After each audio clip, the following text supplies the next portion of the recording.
país en democracia tiene que ser. DTV es tu voz en el Congreso. Este 2023 seguí eligiéndonos. DTV, el periodismo en el Congreso.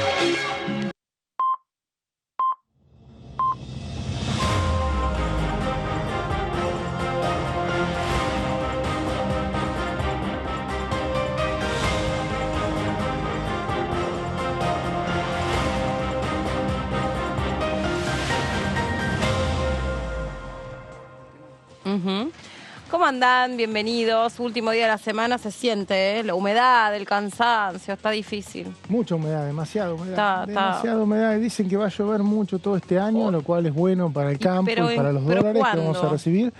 Bueno, llueve ya cada rato, pero... No, mirá, justo cambió... el clima, ¿no? Sí, se venía el cielo abajo. Y ahora no. Nada. Bueno, pero va a ser un año lluvioso. Y dicen que una primavera lluviosa. De hecho, se decretó emergencia agropecuaria para varias provincias, ¿o no? Sí, bueno, no estoy al tanto de eso, pero leía hoy que en todo el mundo el tema del niño que se viene, vientos, lluvias, temporales en algunos lados. Buenos días, buenas tardes. Sí, claro. Buenos mediodías para todos, buenas tardes. Pero por favor. Extrañísimo otoño. Verano en otoño. En la ciudad de Buenos Aires, primaveral otoño en la ciudad y el AMBA. Sí, pero mira, eso que decías vos del niño, no es por contradecirte, pero también decían algunos especialistas en clima que lejos de lo que se cree que iba a ser como el fenómeno meteorológico de contraste de la enorme sequía que tuvimos en verano, en realidad lo que se supone de la característica del niño para esta región del mundo, porque no pega en todos lados igual el niño, es un periodo de transición, no necesariamente que va a llover, digamos, en compensación de todo lo que no llovió, lo cual es una mala noticia. No, igual, con que no sea en compensación, con que llueva un poquito ya va a cambiar un montón para el campo. Si Lo que pasa es que hay mucho déficit hídrico, con un poquito no haces nada. Sí, pero ya la campaña ya la perdiste esta. Empieza una campaña nueva. ¿Cuál, la política o la de...? Campaña, no la sabía campaña cuál te refería. La Por eso, campaña ahora se cosecha todos los años. Tenés que empezar a ser bien preciso, viste, que por cada símbolo un significante. Bueno, sí. Uy, qué semiología de la facultad. Y bueno, pero es así funciona. Universidad de La Plata, Universidad de Buenos Aires. Así funciona. Semiótica, lingüística. ¿Qué época es esa? Saussure. Sí, mirá, ¿habrán cambiado los textos ya? Es una buena pregunta. Bueno, yo creo que la Facultad de Comunicación es una de las que más necesita un refresh, por lo menos la de la Universidad de Buenos Aires. Yo creo que hubo sí, que hubo un cambio de sílabus, sí, de plan de estudio, sí, un cambio reciente. Bueno, pero no te vas a imaginar que Pero semiología siguen estudiando, imagino, ¿no? Sí, yo calculo que sí. Sí, totalmente. Los clásicos nunca mueren. Los clásicos nunca mueren, tiro, bueno. No, y aparte Saussure, o sea, justamente es lo que no puedes dejar de dar. No, sí, bueno, pasa que es una carrera complicada, de definir, porque no tiene una definición concreta en un objeto de estudio, sino que se fue armando, y no sé cómo ha hecho estos 20 años, hace más o menos 20 años que terminé, entonces no sé cómo ha hecho. ¿Y sí? No, en realidad 20 que empecé, miento, que terminé un poco menos. No era muy grande, no terminaste a los 20. Sí, claro, exactamente. Claro. Bueno, nos están pidiendo que contemos la agenda de la semana, semana que viene, ¿les parece? ¿Cómo no? Hay. Sí, para contar. Sí, así es. Si no, no tendremos nada que contar. Diríamos, contemos agenda. No, seguiríamos hablando del clima. Tuvimos agenda. Recién estábamos muy contentos con Marco porque decíamos que los años de elecciones ejecutivas habitualmente acá no hay nada. Sí. ¿Y qué realmente, pasa? si hace 4 años veníamos acá, bueno, no pero había está juicio político. Bueno, pero esta semana tuvimos varias comisiones, y no solamente la de juicio político, tuvo la Comisión de Cultura, la Comisión de Agricultura, y la semana que viene tenemos también... ¿Cómo? Legislación general. Legislación general, también una comisión de 50 minutos que se debatieron muchos temas. Bueno, mira, acá está, chicos, porque está acá impreso, antes que yo sé que estabas ahí tratando de actualizar, yo pensé que estaba en placas. Pero tengo las dos cosas, porque me fijo los... Claro, que se puede actualizar. Sí. El lunes arrancamos temprano con un grupo parlamentario de amistad con los Emiratos Árabes Unidos. Siempre hay que actualizar porque los viernes habitualmente publican, ¿no? Entonces, el lunes sí, 9:30 de la mañana. Estas reuniones habitualmente no se están haciendo públicas, ¿no? Que se están haciendo, en este caso va a ser en el Delia Parodi, en el Salón del Palacio. Es un grupo de amistad que les permite... Muchachos, hace un calor que, perdonen, pero no me queda otra que desvestirme al aire. Sí. O sea, no se puede, está heavy.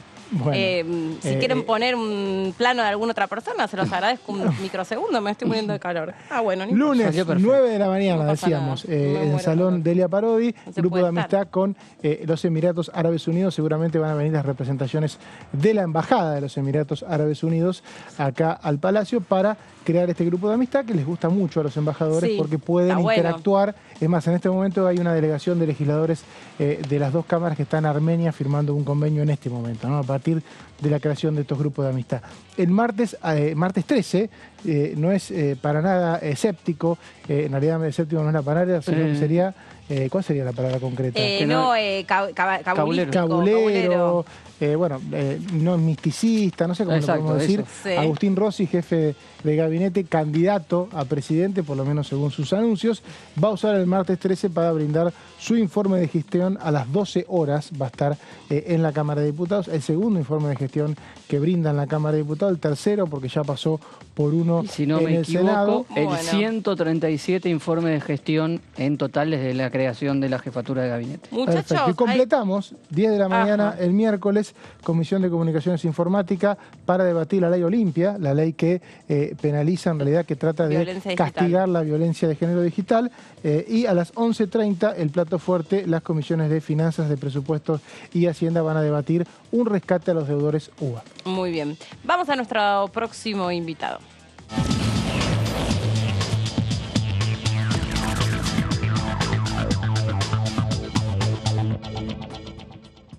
Diputado, ¿cómo le va? Bienvenido. ¿Qué tal? ¿Cómo le va? ¿Cómo están ustedes? ¿Cómo andan? Tantos tiempos que no los veo ni lo escucho, pero la verdad andamos en plena actividad electoral que hace que se me resulta imposible Claro, porque verlo a ustedes. lo disculpamos completamente. Son días intensísimos, ¿no? Para cualquier provincia que atraviese un proceso tan importante como las elecciones.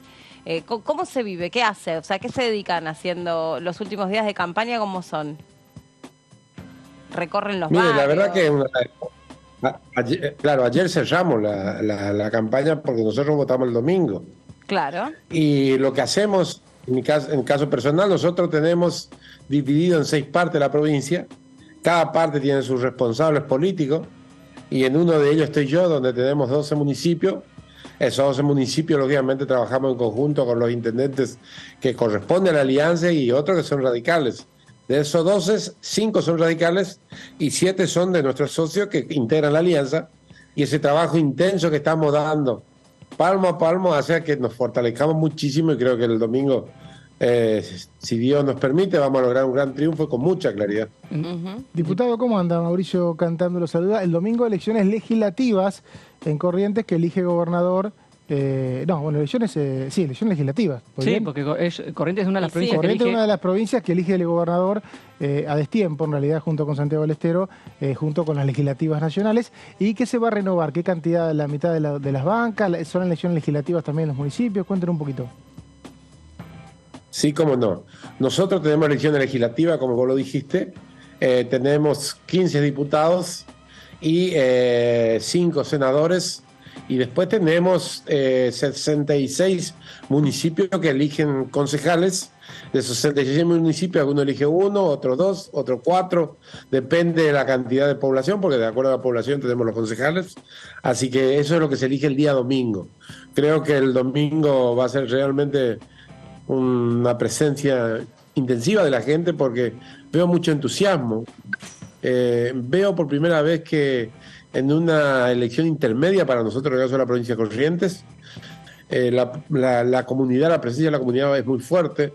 Vengo de 4 actos ayer, comencé a las 5 de la tarde y terminé a las 1 de la mañana, y la verdad que me sorprendió la cantidad de gente que concurren a los distintos cierres de campaña, en el caso del interior, y en la capital también se hizo varios cierres de campaña, así que la verdad que fue un trabajo muy intenso. Diputado, ¿cómo le va? Marcos Giorgetti. ¿Cómo se está viviendo? Hay que recordar, Corrientes tuvo una elección a gobernador hace 2 años, si no me equivoco, donde el actual gobernador Gustavo Valdés de la UCR le sacó una distancia enorme al peronismo, que salió en segundo lugar, casi cercano a los 70 puntos porcentuales en esa elección. ¿Qué esperan para 70%. ¿Qué esperan 77%. Muy bien, abrumador. ¿Qué espera para esta elección? ¿Qué varas se ponen como oficialismo? ¿Y cómo está la interna de Juntos por el Cambio en la provincia? Porque ha sido noticia toda la semana. Mire, en cuanto a las elecciones, creemos que vamos a andar muy bien. De todos modos, nosotros nos vamos a enterar el domingo a las 6 de la tarde.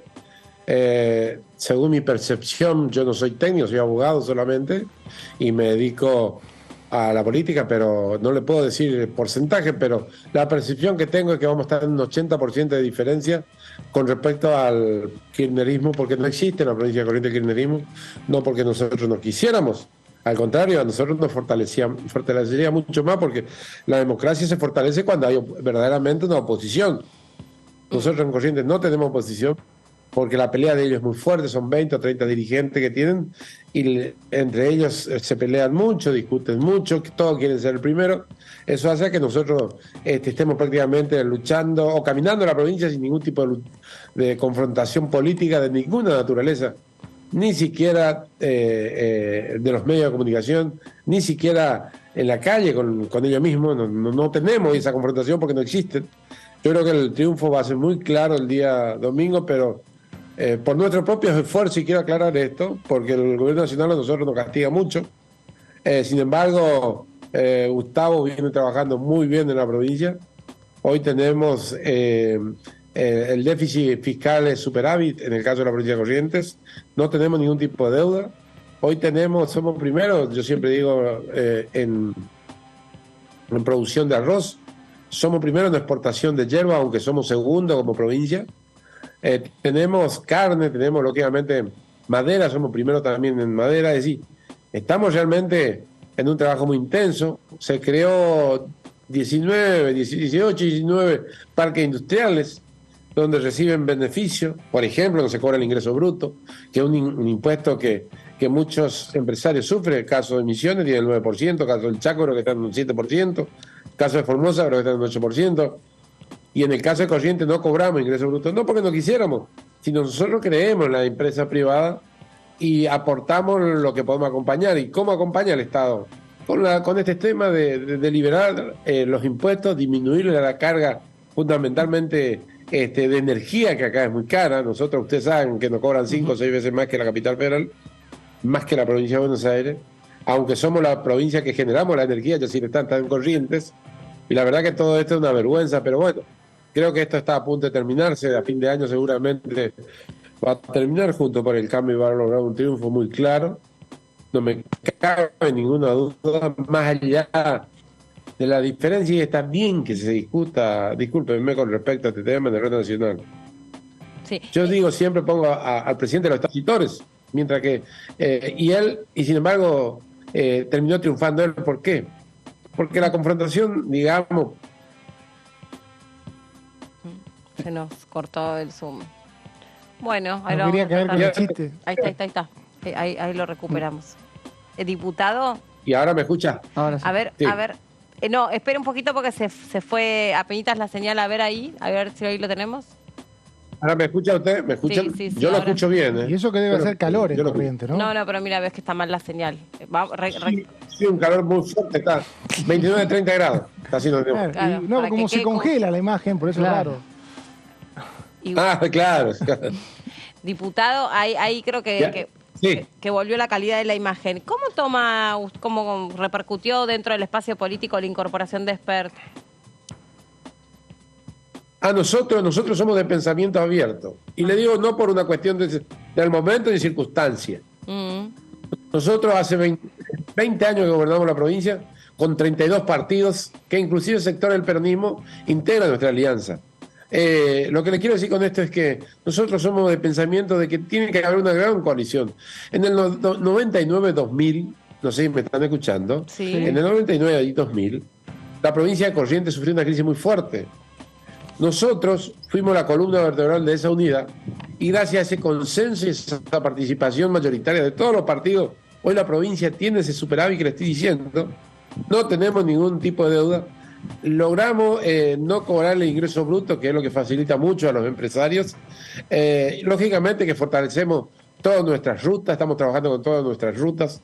Estamos construyendo varios hospitales y uno es de mucha importancia, un hospital oncológico muy moderno que va a permitir que aquellas familias o personas mejor dicho, personas que padecen esta enfermedad maldita, digo yo siempre, por lo menos podemos aliviar, ayudar y amenguar el padecimiento de la familia. Por eso es que Corrientes hoy está bien. Estaríamos mejor si nos devuelven lo que nos deben de Yacyretá, lo que nos deben de Salto Grande, los 25.000 millones de pesos que le debe al IPS. IPS es el órgano, digamos, del cobro de los impuestos.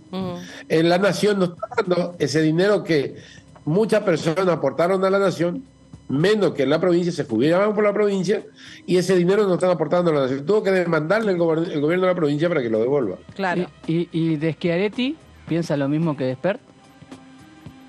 Yo no tengo límite, vuelvo a repetir. ¿Por qué no tengo límite? Aclare eso porque que... le sacamos esa frase, Sí, la ponemos en el biográfico y se arma un despelote bárbaro. No tengo límites en el marco de alianza, claro. En el marco de alianza. ¿Por qué digo esto? Porque nosotros tenemos una experiencia de esto.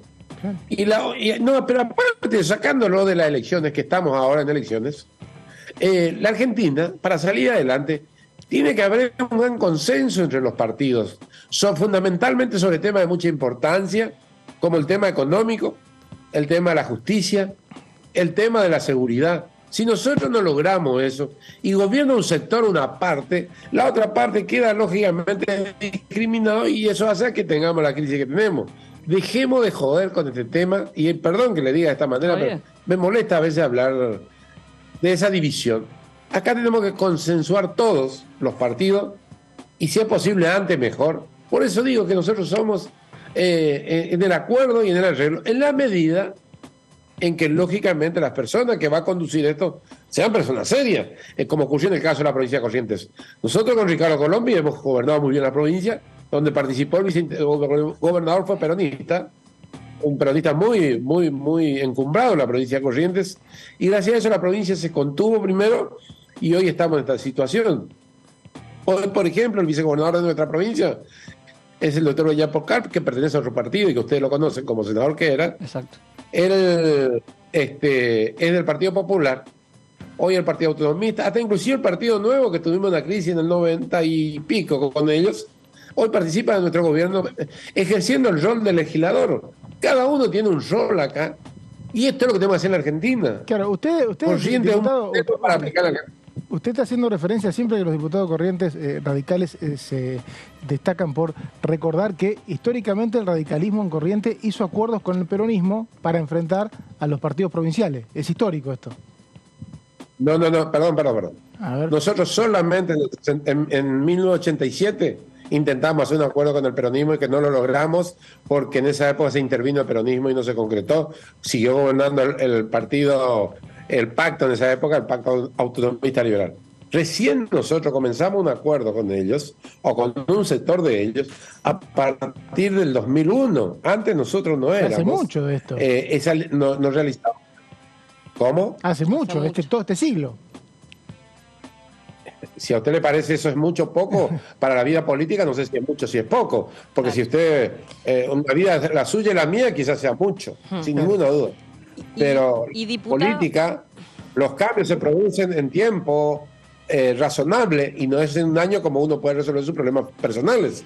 Por eso digo que en la política se puede resolver en 15 años, 20 o 30 años, pero hay que marcar una línea para trabajar en esto. Diputado, ¿y cómo están los correntinos hoy? Digo, ¿cuáles son las necesidades? ¿Cómo creen que van a ir a votar? ¿Qué es lo que están pidiendo? Yo creo que la necesidad de los correntinos hoy es el que le está pegando muy fuerte el tema de la inflación. ¿El tema de...? Nosotros, los empleados... ¿La inflación, dijo? De la inflación. Claro. Inflación. Lo que nos está matando es la inflación.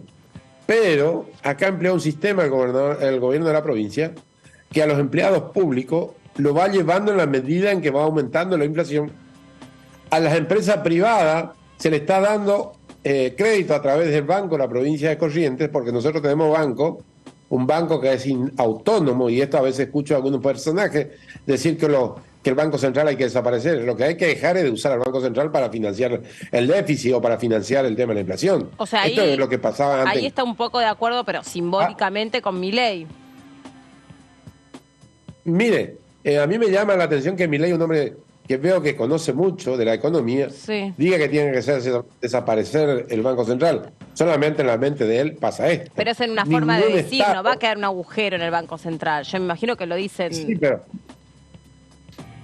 pero entonces está mintiendo, entonces está engañando a la sociedad, O- está defraudando a la sociedad. o está Y creo que entonces No, por eso me pareció que iba en sintonía, obviamente, no, de manera distinta en la que lo están expresando, pero me pareció que iba en sintonía lo que usted estaba diciendo, como dejar de que el Banco Central deje de emitir.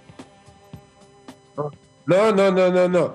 No digo que no, vuelvo a repetir, digo que no. El Banco Central debe existir como en Corrientes, existe el Banco de la provincia de Corrientes en forma autónoma y no tiene que andar financiando ni deuda del Estado provincial, ni tiene que andar financiando absolutamente nada de gasto, digamos, más allá de lo que debe realizar el Estado. Corrientes, la provincia de Corrientes tiene un Banco Central, perdón, si quiere usted hacer Analogía. un paralelo, se lo puedo decir que el Banco Corrientes, que la provincia de Corrientes tiene un banco que se llama Banco de Corrientes y que hoy está financiando la actividad privada con un 50% de lo que corresponde para los préstamos o créditos que se da. Pero todo esto lo facilita el gobierno provincial. Sí, diputado, usted integra la Comisión de Legislación Penal, está bastante quieta, según tengo entendido. No sé si le quedó algún proyecto pendiente. Yo tengo varios proyectos presentados, tengo 3 relacionados al narcotráfico, pero a ver, no sé quién me hablaba, perdón que no lo presté atención. Mauricio, ¿cómo le va? Mauricio. Acá el problema, Mauricio, de una vez por todas tenemos que modificar en forma total el Código Penal. Ese Código Penal es de 1921. Y después fueron incorporando artículos que fue rompiendo esas redes que se creó para esa época. Y encima es un código muy viejo que hay que modificar absolutamente nada. Si nosotros incorporamos, como yo presenté 3 proyectos de ley, porque es difícil hacer ese consenso de que modifiquemos nuestro código, pero por lo menos hagamos esta ley que va a facilitar mucho, pero no es útil. La utilidad se va a dar en la medida en que nosotros modifiquemos en forma total nuestro Código Penal. Si no lo hacemos, va a seguir con la misma crisis que hoy tiene, ni por más jueces y fiscales que pongan. Y diputado, ya siguiendo con la línea de la agenda del Parlamento, es el radicalismo el que ha impulsado un debate que va a tener lugar la semana que viene, el día miércoles, que es el tema del crédito SUBA. Se agrega también la propuesta de UBI que viene trayendo hace tiempo el diputado Julio Cobos. ¿Qué espera de ese debate? ¿Qué va a ser el bloque radical? Mire, yo soy otro de los que vengo empujando ese tema porque me interesa muchísimo. Acá tenemos en Corrientes, no recuerdo el número exacto, pero un número muy importante que obtuvieron crédito a través de ese sistema. Ese sistema que está beneficiando a 2 provincias muy importantes de la República Argentina. No voy a decir porque, o si no van a decir que como estamos en campaña electoral estamos atacando, y yo no quiero atacar a nadie. Yo lo que quiero decir es que hay provincias grandes que le conviene ese crédito, porque de eso están manteniendo a sus provincias, porque si no hace rato el crédito UBA tenía que haber desaparecido. Bueno, pues está pagando un crédito el 120% o el 110%. Esto solamente ocurre en Argentina y es una locura lo que está pasando. Por eso es que junto con Julio yo acompañé desde el inicio la propuesta de él y voy a seguir acompañando, y la Unión Cívica Radical está en esa misma línea. Yo creo que aquellos que se preocupan verdaderamente por lo que más necesitan, que hay muchos que dicen que el pueblo necesita, pero resulta que después votan. Lo contrario, espero que acompañe a este proyecto que está presentando Julio. Me parece que el bien de esta gente que realmente están padeciendo. La gran disidencia de este proyecto es parte del interbloque que usted integra. La gran parte del interbloque que usted integra de Juntos por el Cambio, por ejemplo, sus compañeros de PRO son los que están en contra de la posibilidad de un rescate a los deudores UBA. O sea, es un tema más interno de Juntos por el Cambio. Usted, cuando esto se largó en 2017, 2018, ¿qué opinaba? ¿Hubo algún diálogo dentro del partido? No es el PRO, amigo. No es el PRO, porque el PRO integra diputados de distintas provincias. Acá hay algunos del PRO, porque representa a sus provincias que están siendo beneficiados con esto. y no me cabe ninguno o alguno del justicialismo, del Frente de Todos, como quiera llamarlo, que los beneficia, porque si el Frente de Todos tanto se preocupa por el que más necesita, ¿cómo es que nos acompañaron en este proyecto de Cobo, que es más que interesante, y colocarlo a ese crédito en el lugar que le corresponde, como lo es el tema de alquileres? Son dos temas que hace mucho tiempo venimos peleando con Julio y acompañándolo a Julio, porque tenemos que terminar con este enriquecimiento, la verdad que hasta ilícito le diría yo, de aquellos que financiaron este crédito y que hoy está generando mucho daño en la sociedad. Tenemos que cambiar esto. Y no es el PRO. Quiero aclarar esto porque yo he conversado con la gente del PRO. He conversado con la gente del Frente de Todo porque es el que le acompaña a Julio en este proyecto. Y ellos me dijeron, inclusive el Frente de Todo, nosotros nos vamos, gran parte nos vamos a acompañar porque le afecta a su provincia, porque es la que está financiando este crédito. Y ellos reciben este porcentaje, entonces nos cuesta mucho hacer desaparecer este crédito. Claro, sí están enriqueciendo con esto. Están, o por lo menos están financiando su déficit cada uno de ellos con respecto a esto. Así que por eso digo, no es el PRO. Quizá algunos legisladores del PRO sí puede ser. Yo no digo que no. Diputado Aguirre, le agradecemos mucho este contacto, muy amable. No, gracias a usted, un abrazo muy fuerte. Y el lunes estaré con ustedes en Buenos Aires festejando el triunfo de la provincia de Corrientes. Muy bien. Muchísimas gracias. Aquí lo esperamos entonces. Bueno, muy Chao, bien. hasta luego. Y viene también el jefe de gabinete a brindar su informe, Sí, y ahí hablaba, por ejemplo, de los requerimientos a las necesidades de la provincia, y obviamente la provincia de Corrientes tiene mucho, digamos, para ofrecer desde el punto de vista de infraestructura en materia hidroeléctrica, con las Con represas, exactamente. exactamente. Y me imagino también mirando de cerca, digamos, los resultados concretos que puede traer la gira de Sergio Massa en China. Sí, sí, seguramente En- con las en inversiones términos de energías renovables, En claro. materia de energía, como decía el diputado, el lunes todos los diputados van a estar aterrizando en Buenos Aires para participar el martes de la exposición del jefe de gabinete desde las 12 horas acá en la Cámara de Diputados. Ya escuchábamos recién a Aguirre que dice yo el lunes ya vuelo para allá, tienen que volar un día antes, a Sí. veces por eso es tan importante la antelación, ¿no? Sí. Bueno, Marcos tiene información justamente sobre la sesión especial que se viene para recibir a Sergio, es decir, a Agustín Rossi. Vamos a estar presenciando la segunda exposición del jefe de gabinete de ministros en la Cámara de Diputados. Vamos con unos datos de contexto general del informe de gestión que va a brindar Agustín Rossi. Todavía no tenemos el avance con las respuestas que a veces chusmeamos en la previa los periodistas. Eso llega normalmente un día antes o 2 días antes. ¿Por qué viene el jefe de gabinete de ministros? Porque el artículo 101 de la Constitución Nacional reformada en 1994 dice lo siguiente: el jefe de gabinete de ministros debe concurrir al Congreso al menos una vez por mes, alternativamente a cada una de sus cámaras, para informar la marcha del gobierno. Por esta cuestión, los jefes de gabinete vienen. Ha habido antecedentes de jefes de gabinete que respetaban más la cronología impuesta por la Constitución y otros que menos. En el caso de Rossi, estamos recordando que su primera presentación fue justamente a la Cámara de Diputados el 29 de marzo. Él había subido en febrero, el 1 de marzo empezó el periodo ordinario de sesiones. Ya el primer mes cumplió con lo que dice el artículo 101 y vino. Al siguiente mes, en abril, le tocaba el Senado. Por una cuestión de agenda del Senado se postergó a los primeros días de mayo y por eso está volviendo a la Cámara de Diputados en junio. Se traspasó un mes en el medio, producto de los tiempos del Senado.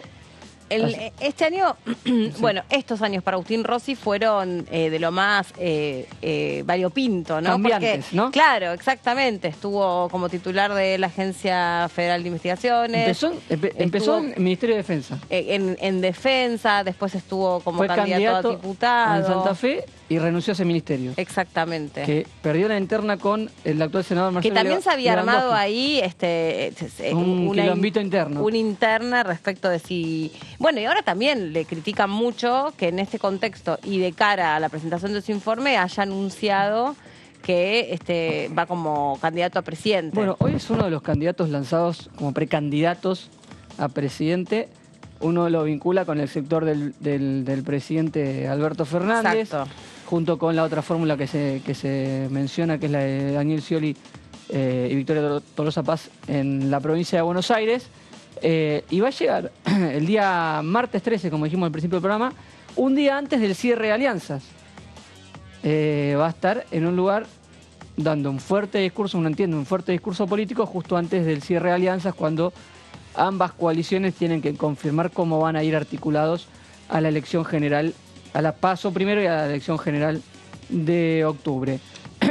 Vamos con los siguientes datos. Hay una muy buena entrevista de Agustín Rossi que salió en estas últimas horas, donde le preguntan ¿En dónde? No la vi. justamente. Esta es de Infobae, la entrevista. Bien. Justo la estaba viendo esta mañana. Se la hace Diego Iglesias, creo que se esta llama que son más Políticos en el desconstructuradas. Recreo, creo. Sí, se sacó una foto así como medio como adolescente, pero es un chiste, forman parte de la sección. Y le preguntan justamente, bueno, es la tercera precandidatura que no te bajás. Y le dice, bueno, trabajo para esto, es un escenario distinto, así que presenté la precandidatura y ahora estoy trabajando para convertir esa precandidatura en una lista y espero que pueda estar en las elecciones PASO este año. ¿Te bajarías únicamente si hay un candidato de síntesis? Exacto. ¿Y qué dijo? Exacto. Bueno. Sergio Massa es un candidato de síntesis, hoy no. Daniel Scioli, hoy no. Entonces no hay. Grabois, hoy no. Guado de Pedro, tampoco. Y si no, ya se hubiera bajado. Claro. Se baja solo si está Cristina, en definitiva. Bueno, sí. Al menos dice que se bajaría. Del otro lado, Daniel Scioli no da señal de que vaya a bajarse. Y ahí está radicando el principal conflicto interno en el Van a frente de ser todos. 10 días largos. Larguísimo, ¿no? Sí, sí. ¿Por qué con un no? final de... ¿Por qué no estudiamos medicina, Mauricio? Bueno, pero después pasan O 10 días, empieza contaduría, la algo más- campaña. Una vez que más empieza la tranquilo, ¿no? campaña... Pero si te se estás calma llenando todo. de plata, no te puedes Imagínate. quejar. ¿O no? Hoy estuvimos hablando de eso. Ajá. Exactamente. No sé con quién. En el grupo. ¿Qué grupo? No sé, no estoy ahí. En el primer Debe ser informe. uno paralelo que tienen ustedes. Sí, en la sobremesa. Hablamos que de hicimos, vos. En la sobremesa que hicimos con Mauricio. Está. En el primer informe envió respuestas a 3.477 preguntas. 1.700 páginas se tuvo que leer el señor Mauricio cantando, que ahora ya imaginamos Todas, que va a ser Te las menos. mandaron- porque- y no, pero él es amigo de los enlaces. ¿Qué sería el amigo de los enlaces? Tenés que explicar todo. Uy, ahora, sí. No, después le decile. explicamos. Pero decile si va de la mano de su columna. Bueno, justamente que este trabajo de responder las preguntas las hacen los enviados de cada ministerio al Sí, Congreso para exacto. hacer lo que se llama comúnmente como un enlace, ¿no? Mirá vos. Entonces nos ven. Porque Nos ellos, ven porque te están viendo en este momento. Ellos Un ven saludo. Mandale un saludo a los enlaces, A te los están enlaces viendo porque siguen No mucho la sabemos- actividad De la parlamentaria. jefatura de O sea, no revelamos sus nombres. Para nosotros son los enlaces De hecho, pueden rotar, digamos. que... Que siempre son estos que tienen un lugar En al su costado momento, Marcos Peña, del recinto. sí. Marcos Peña, recuerdo que venía con... Tomaba directamente el salón de pasos perdidos Venía y los con ponía Con todos todos sus enlaces. porque en la ayudan cantidad- a hacer las respuestas en tiempo real. No, y le habían pasado a Mauri, digamos, Me cuántas dijeron que iba a venir el preguntas- martes 13, ¿recordás? ¿Qué día viene? Martes 13. Martes 3. No, sí. Yo una sola vez osé dudar de tu fuente. No, porque el columnista que tenías al lado ese día dijo, no, el jueves 14, el miércoles 15, bueno, no sé. Uy, lo estaba bardeando a Leo. No, yo no dije quién. Y no está. Y sí, yo no soy. Sí, bueno, pero hay otros también. Por eso. Sí. Yo No, dice- le habíamos preguntado a los enlaces, que son más amigos de Mauri que de otros periodistas, cuántas preguntas habían salido con el tema de economía, eran, ¿no? Sí. Digamos, en ya tenemos ese relación al dato, no lo Ministerio de incluí, Economía. Pueden decirlo. Y ya ni me acuerdo, fue hace 10 días, pero sí, era. ¿Lo eran tenías muchos. en el WhatsApp? Y tendría que ¿Vos te buscarlo. acordás cómo llamaban tus enlaces? Sí, tendría que buscarlo, pero era muchas ¿Pero de lo tenés economía. agendado como enlace? Y tengo según con el nombre, de muchas maneras. Bueno, por No la te puedo fecha en la contar que... cómo tengo agendado Por la la fecha en la gente. que estuvo abierto el envío de preguntas a los enlaces, podemos calcular qué tema puede ser. Claro. No, los temas claro. económicos, ¿cómo responden? Se pasan una pregunta que se repite entre ellos La mismos. sintetizan. Van definiendo y si vos ves el informe dicen sobre la inflación, respuesta tanto y ahí omiten 2.000 preguntas iguales. Más o Exacto, menos, sí. que hay Eso sobre- sí. No sabía que se hacía de esa manera. Claro. Claro. Para realizar las preguntas estuvo abierto el periodo entre el 16 y el 18 de mayo. Y porque le Casi- tienen que digamos, que casi un mes. organizar, ¿no? Porque cada bloque hace un listado de preguntas. Y Sí, no. después, digamos, si les llegan muchas preguntas parecidas, estos muchachos, los enlaces, Volvemos que me faltaba una más. Ahí. le organizan la información. Exactamente. Y para responder 3.500 preguntas necesitas un tiempo. Por eso, Sí. casi un mes de antelación la recepción de Es preguntas. un trabajo coordinado entre cada ministerio. Exactamente. Pero te dan un poco el contexto de lo que va a venir escrito. Y cuando O sea, vos llega sos el momento, secretario, te dicen, che, tenés que responder esta pregunta que sí, hicieron legisladores. cuando llega el momento del informe de gestión, quizás esas preguntas que se hicieron en ese momento ya dejaron de ser las principales preocupaciones de los bloques. Por A ejemplo, ver, en el medio pasó un viaje a China que tuvo muchísima novedad económica. Está bien. Claro. En las 1730 páginas hay una gran parte de preguntas específicas de las provincias. Sí. Transferencias Exacto, retrasadas, sí, ¿qué pasa con esta obra? públicas, Obras. que no forman parte habitualmente de la sesión del día, porque los diputados y los senadores Claro, tampoco no se suelen puede estar- ocupar ese tiempo Se quedan ante con la las respuesta cámaras. escrita. Claro, tienen la Claro. respuesta escrita, llevan el informe a sus provincias. Mira, el jefe de gabinete me dijo que esto empieza la semana que viene. Listo, no usan los minutos que tienen Y lo tienen de ahí en papel micrófono. para recordarlo. Claro, exactamente. El Pero anterior- que, sí, perdón, Marcos. Marquitos, no, sí, ahí lo que decían era que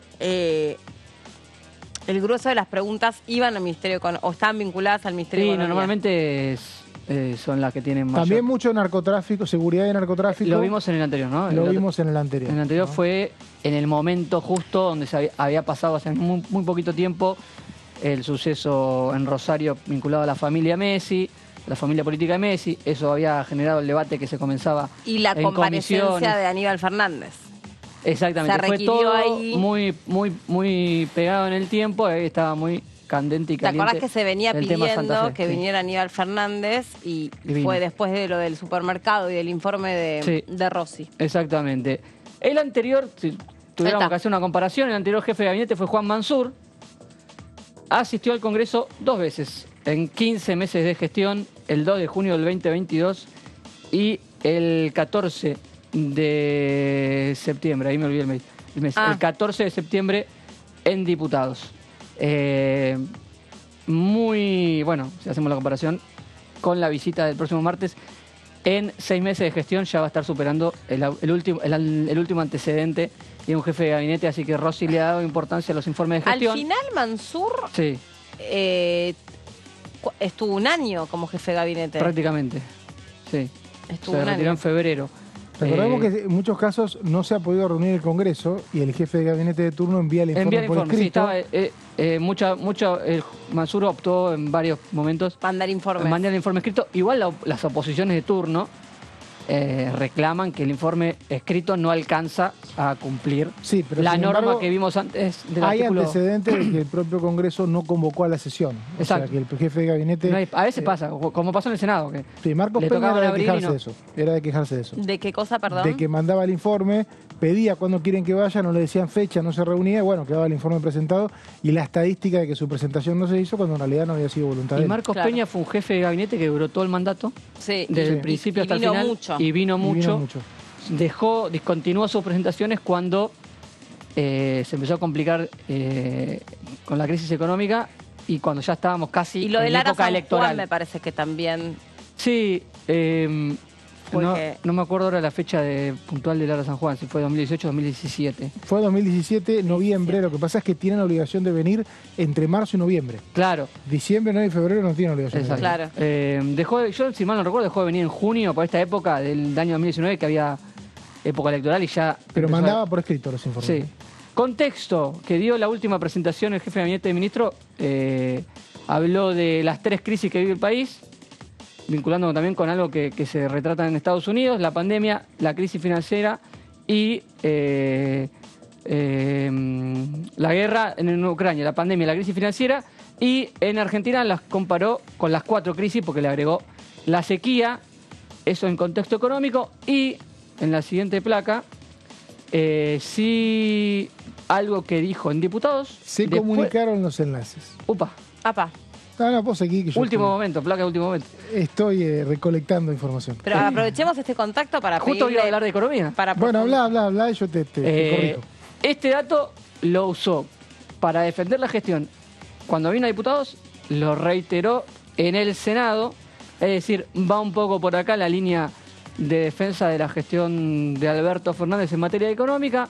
Dijo el jefe de gabinete de ministros, y quizás lo volvamos a escuchar con datos parecidos el día martes, que este es un segundo año consecutivo de crecimiento económico, un 5,4%, lo que generó la baja permanente en la desocupación, que ahora es del 6,3%. Hizo mucho hincapié el jefe de gabinete de ministros, como viene haciendo distintos funcionarios del gobierno cercanos al presidente, que los números de desocupación marcan el éxito en materia económica o los puntos fuertes en materia económica de la gestión. Sí, igual lo que dice siempre el exministro Arroyo y actual diputado, ¿no?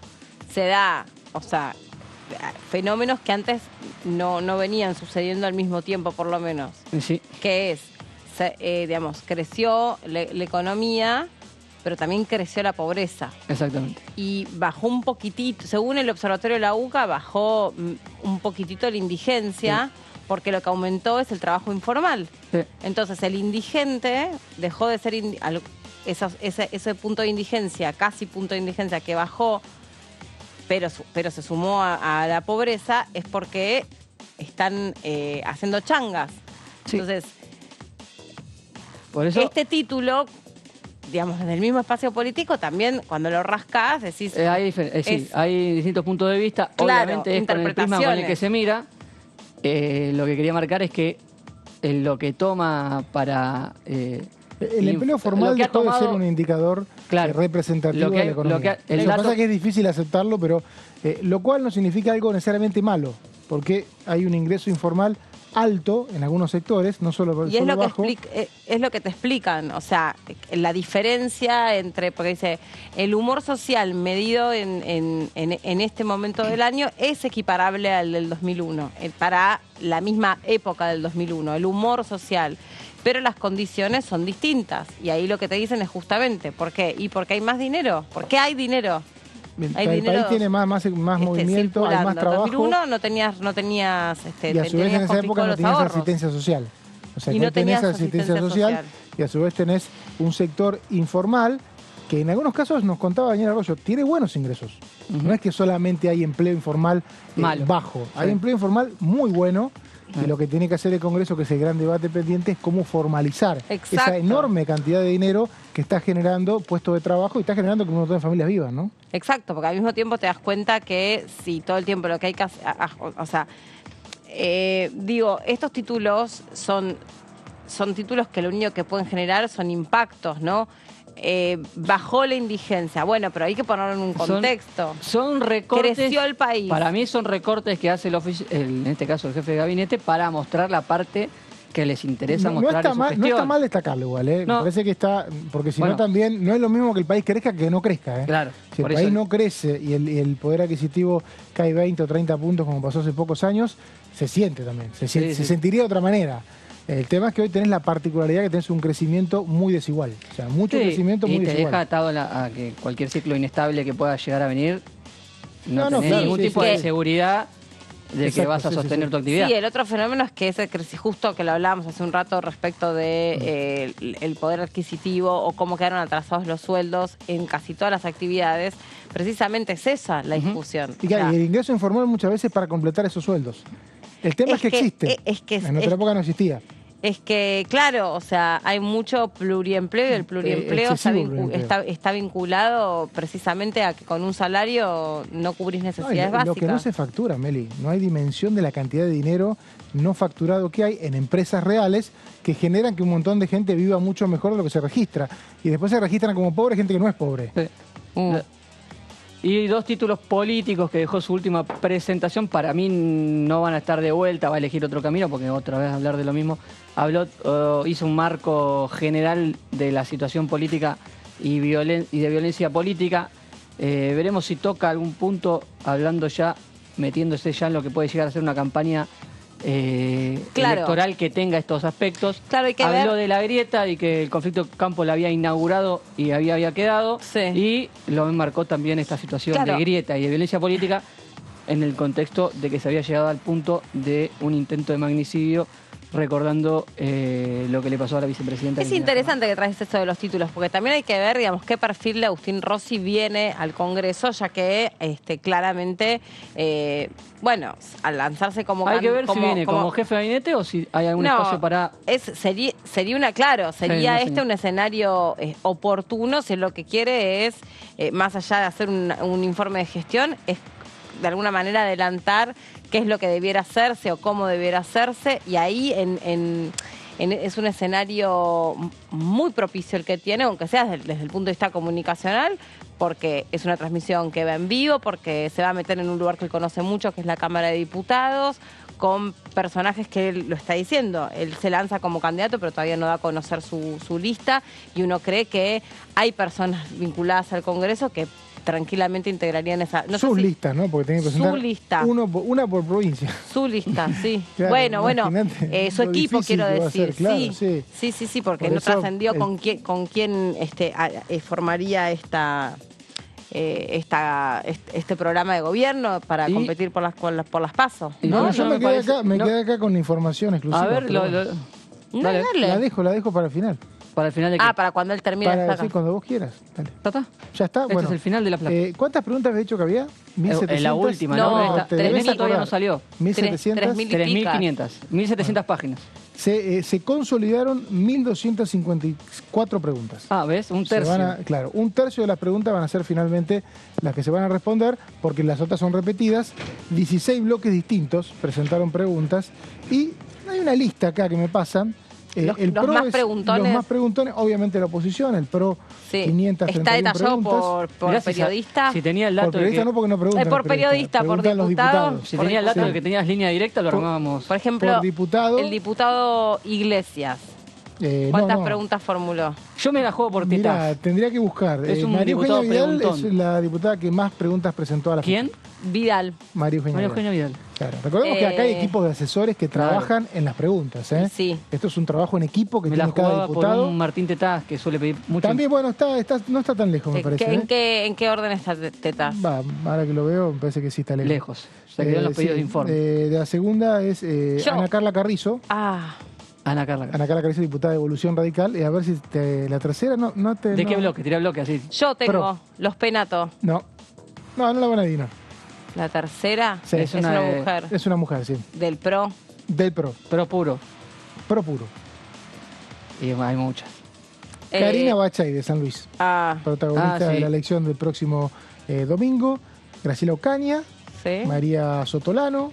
Juan Manuel López, Romina del Pla. Bueno, estos son algunos de los diputados que más preguntas. Yo te iba a decir eso, han Romina del presentado. Pla, seguro ahí. Sí, Romina del entra en Pla. un top 10. Los Penatos también está ahí, no está tan lejos. ¿Viste? Ritondo también presentó un montón de preguntas, mucho pro. Diego Santilli. Repito, esto es interesante. La gente imagina a los diputados escribiendo las preguntas. Tienen equipo porque las preguntas no pueden ser más dirigidas porque si no son evadidas por el Poder Ejecutivo, ¿no? Si uno preguntas concretamente a dónde querés apuntar, Claro, qué sí. información querés conseguir, y para eso el laburo de los asesores es clave. Me río porque es como las preguntas del tarot. No sé, ¿Cómo porque son las preguntas nunca del fui Me al río, tarot. me río. No, pero viste ¿Vos vas que... seguido? ¿Al tarot? Sí. No, pero yo no te conté que tengo un amigo que es tarotista. Ah, no sé. Bueno, después ¿vas te seguido? cuento. ¿Vas a ver a tu amigo? No. No en porque plan, sea- vos tenés un psicólogo o no vas al psicólogo. ¿Le Claro, adivinó? mi mamá es psicóloga, ¿eh? ¿Te adivinó en algo? No, más? pero no, o sea, eso es lo que me causa gracia. Que ¿le querés preguntar algo a las cartas? Como, tipo, ¿le querés preguntar algo al ministro? O sea, no es tan, no sé, es como muy abierto, pero Claro. bueno. te si dice? ¿Así preguntás te mal- recibe? Si le preguntás mal el tarot, no tenés respuesta. Aparte te saca una carta Es y verdad. después Vine a ver viste, cómo estabas te nomás, chamullan digamos. algo que se acomoda a lo que vos querés escuchar, también, con respeto. Los ¿Eso tarotistas. necesita tu amigo? ¿Que tu amigo miente? Y es medio chamullo para mí. Pues Para sí, mí. Pero es una estafa lo que hace si miente. Bueno, el informe de Porque gestión. cobra. No comparemos No, el, y estudian un montón. no O sea, ahí se comparemos el legitima. informe de gestión Con de- el informe tarot- con el tarot. Tarotístico. Si no lo vamos a dejar como que es toda una mentira el informe de gestión. No, No, para pero nada, muchas no, veces para se nada. quejan, se quejan del chamullo. hay una- No, lo por que eso, por ahí como hay decía- una queja. como decía sí, Mauricio, hay una queja hay sobre el un- chamullo. Preguntas repetidas. Hay una, ¿cómo es? Están pidiendo hace tiempo los jefes de gabinete de si los bloques pueden hacer a este trabajo tan grande que hace cada diputado, sumarle un trabajo desde cada bloque como para que las preguntas no se repitan, ¿no? Y está bien. Porque Temáticas. después pero lo que pasa es que si vos después o sea, por ejemplo, no sé, la izquierda seguramente tenga muchas preguntas para hacer y muchas de ellas se toquen, aunque parezca mentira, con las del PRO. Y sí. Sí, no, ni hablar. Obviamente. Sí, tocan. La inflación, por ejemplo, preguntan todos. Creo que eran 70 preguntas sobre inflación en el informe que llegó al Senado. Una cosa Sobre así. los distintos programas, sobre el tema de los planes sociales también. Hay mucha el pregunta tema fina seguridad. de laburo legislativo concreto, por ejemplo, una transferencia que se aprobó en el presupuesto y a la ejecución que hubo a tal fecha. Bueno, esas preguntas que habitualmente no son parte del debate en el recinto, tienen una respuesta específica y llevan tiempo. No, pero Porque yo me tenés que ir a acuerdo, ver la ejecución. por ejemplo, salvando distancias, ¿no? Pero cuando fue lo de la muerte del colectivero, que le costó el piñón en la cara al ministro Berni, ahí empezaron, asociadas a la cuestión de la inseguridad arriba de los colectivos, empezaron a haber un montón de, digamos, cuestiones que estaban relacionadas con, se compraron tantas cámaras, ¿dónde Sí. están esas cámaras? ¿En qué colectivos Atención están? que eso no sería para la nación, ¿eh? No, por eso dije, salvando las distancias, porque obviamente no son preguntas que se le trasladen, pero ahí vos decís, frente a determinados hechos, decís la inseguridad. Bueno, después vos ahí decís, bueno, a ver, ¿qué hizo el gobierno nacional con este tema? ¿Qué hizo con este programa? ¿Dónde está ese dinero? Porque dicen que ese dinero tenía que ir al refugio de mujeres golpeadas. ¿Llegó ese dinero? No llegó, porque... Entonces, es muy importante el trabajo de los diputados. O sea, nosotros que estamos Y sí, levantándolo uno de sus roles es controlar... Por supuesto. En Por estas eso tan relaciones entre los poderes, En algunos el países Congreso es tiene que casi el controlar el 70% Ejecutivo. de su trabajo es la supervisión. En este país hay mucha demanda de generación de leyes para los diputados. Los diputados Propuestas, ¿no? propuestas y generan leyes y a su vez a la hora de supervisar por ahí no son tan reconocidos, pero es más difícil a veces. Y sabés que creo también, todavía en esto, como en muchas otras cosas, esto si se pudiera informatizar o digitalizar o generar algún tipo de...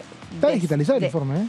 No, pero No, escúchame, para otro lado, lo que parece. quiero decir otra cosa. La comunicación entre... Claro, algún tipo de server mediante el cual vos volcás la pregunta y si vos ingresás una determinada temática o muchas Una palabras inteligencia clave, artificial que lo sabe. claro. Está en el informe, Meli, ¿eh? Vos tenés la pregunta a cada diputado. No, pero está diciendo que no le llegue al ministro ya cuando ya está repetida. Claro. Que le llegue una sola vez. vos Que decís una haya cuestión de un- comunicación interna. Estás Sí. No, ni siquiera de comunicación Sí. interna, o sea, de organización de todos esos requerimientos y esas inquietudes. Entonces, yo ya sé, si yo ya sé que vos, diputado de otro bloque, vas a preguntar por tal obra que no se hizo. Y a mí me sirve esa pregunta que vos ya hiciste. Yo aprovecho la pregunta número 2, o vos hiciste la 100, yo hago la 101, refuerzo lo que vos ya preguntaste. Entonces, para que conteste un capítulo que se llame Represa el Chancho. Claro, ¿Me entendés? Lo que estás pidiendo es un trabajo en equipo de los diferentes bloques Exacto. como Cámara de Diputados pero, a la hora pero con la tecnología. Sí, de en un elaborar las preguntas. Se volcan en un server Sí, y vos estás en un- viendo todo el tiempo las preguntas que van apareciendo. con palabras clave, y las palabras claves te agrupan las... Hola. Ahí ya tenés que Voy a estar, hablar con cada secretaria bloque quiere- tiene que haber cada una parte bloque quiere su técnica. Gino pregunta. Tubaro. Sí. Cada bloque quiere su pregunta, quiere Hacia su ahí la dirección vamos, informática, igual. la dirección informática debería contratar a Melina. Hacia ahí vamos igual. Cada bloque quiere su pregunta, su respuesta, quiere su antecedente, Pero, quiere quedar registrado. Y... creo que hay mucha resistencia a El tema que siempre... digamos, mira, el otro día tuvimos aquí una actividad buenísima sobre inteligencia artificial vinculada a las ciudades del futuro. Me acuerdo que estaba cruzada con distintas temáticas, pero era súper interesante que lo organizó la diputada Caparrós. ¿No? Que entre otros le decíamos que la verdad que cuántos talentos del Observatorio de Inteligencia Artificial de la UBA. ¿Se acuerdan que vinieron acá a exponer y cuando ahí veías había como distintas temáticas? O sea, qué bueno que sería que se pueda gestionar mejor este tipo de oportunidades tan sustanciales que tiene un jefe de gabinete, también para él, como jefe de ministros. Yo creo que en la escena pública, todo este tipo de avances y de volcar información, todavía se tiene cierto resquemor o miedo del control sobre eso. El peligro de que te lo puedan interceder, que te lo puedan hackear o que pierda cierta seguridad la información.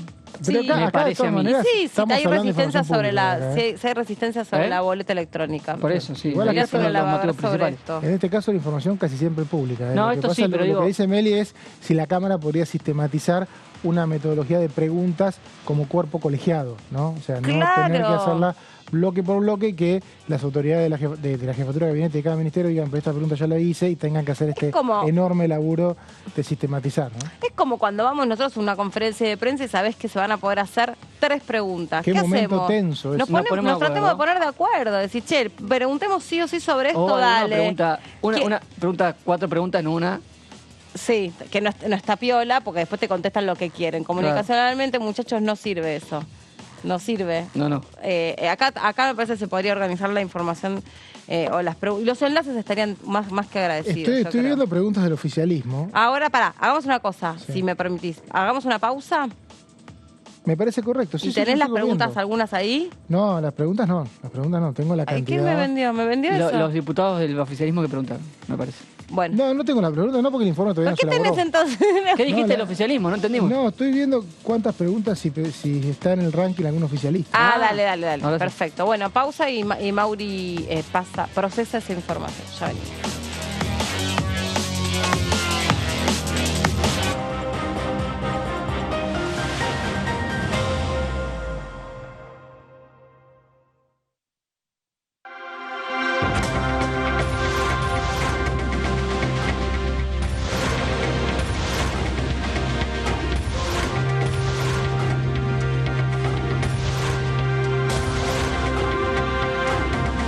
Ellos son tu voz en la segunda edición. DTV, el periodismo en el Congreso. ¿Cómo le va? Esto es el análisis por aquí por DTV. Obra social nos llevó muchísimo más tiempo de lo pensado, porque la presencia de los testigos fue determinando una rueda que se hizo demasiado larga, de hechos a comprobar. Así que creería, todo hace suponer, que en la próxima sesión es la última de obra social y ya pasaríamos a coparticipación si no hay otra decisión. El viaje lo organizó y lo financió AmCham, que es la sigla de una corporación de empresas, una cámara empresaria, exactamente, no, dije mal corporación, es una cámara empresaria, y la idea central era asomarnos un poco a las políticas de salud en Estados Unidos. DTV, el análisis, de lunes a viernes.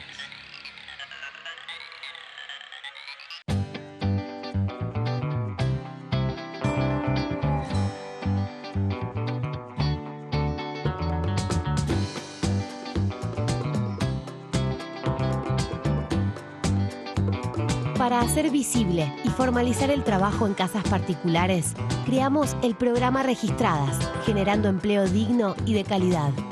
Inscribiendo a una trabajadora de casas particulares, formalizás un puesto de trabajo y asegurás que acceda a todos sus derechos. A través del programa Registradas, durante los primeros 6 meses, el Estado cubre el 50% del sueldo de las nuevas trabajadoras.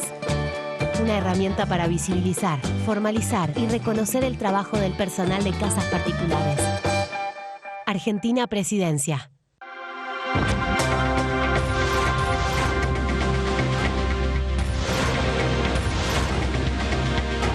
Ellos son tu voz en DTV, el resumen. DTV, el periodismo en el Congreso.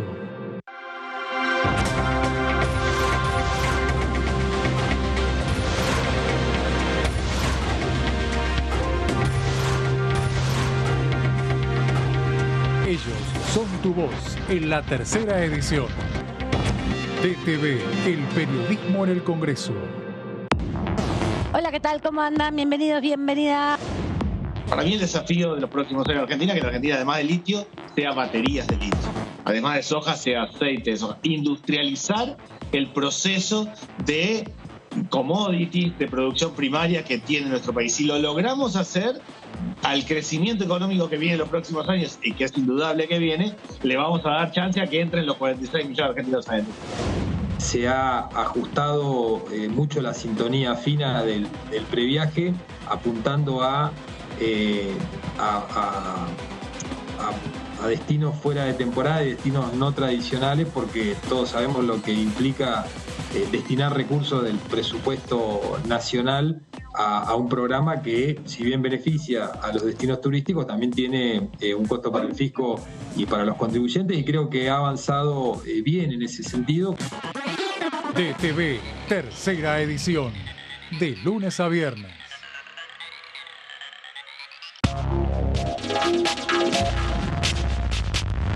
DTV es diálogo, análisis, información. DTV es pluralidad de voces, federalismo, libertad de expresión. DTV es todo lo que un país en democracia tiene que ser. DTV es tu voz en el Congreso. Este 2023 seguí eligiéndonos. DTV, el periodismo en el Congreso. Exportamos bienes por más de 88.000 millones de dólares en 2022. Y detrás de ese dato hay un movimiento económico que llega a cada rincón del país. Primero la gente. Ministerio de Economía. Argentina Presidencia.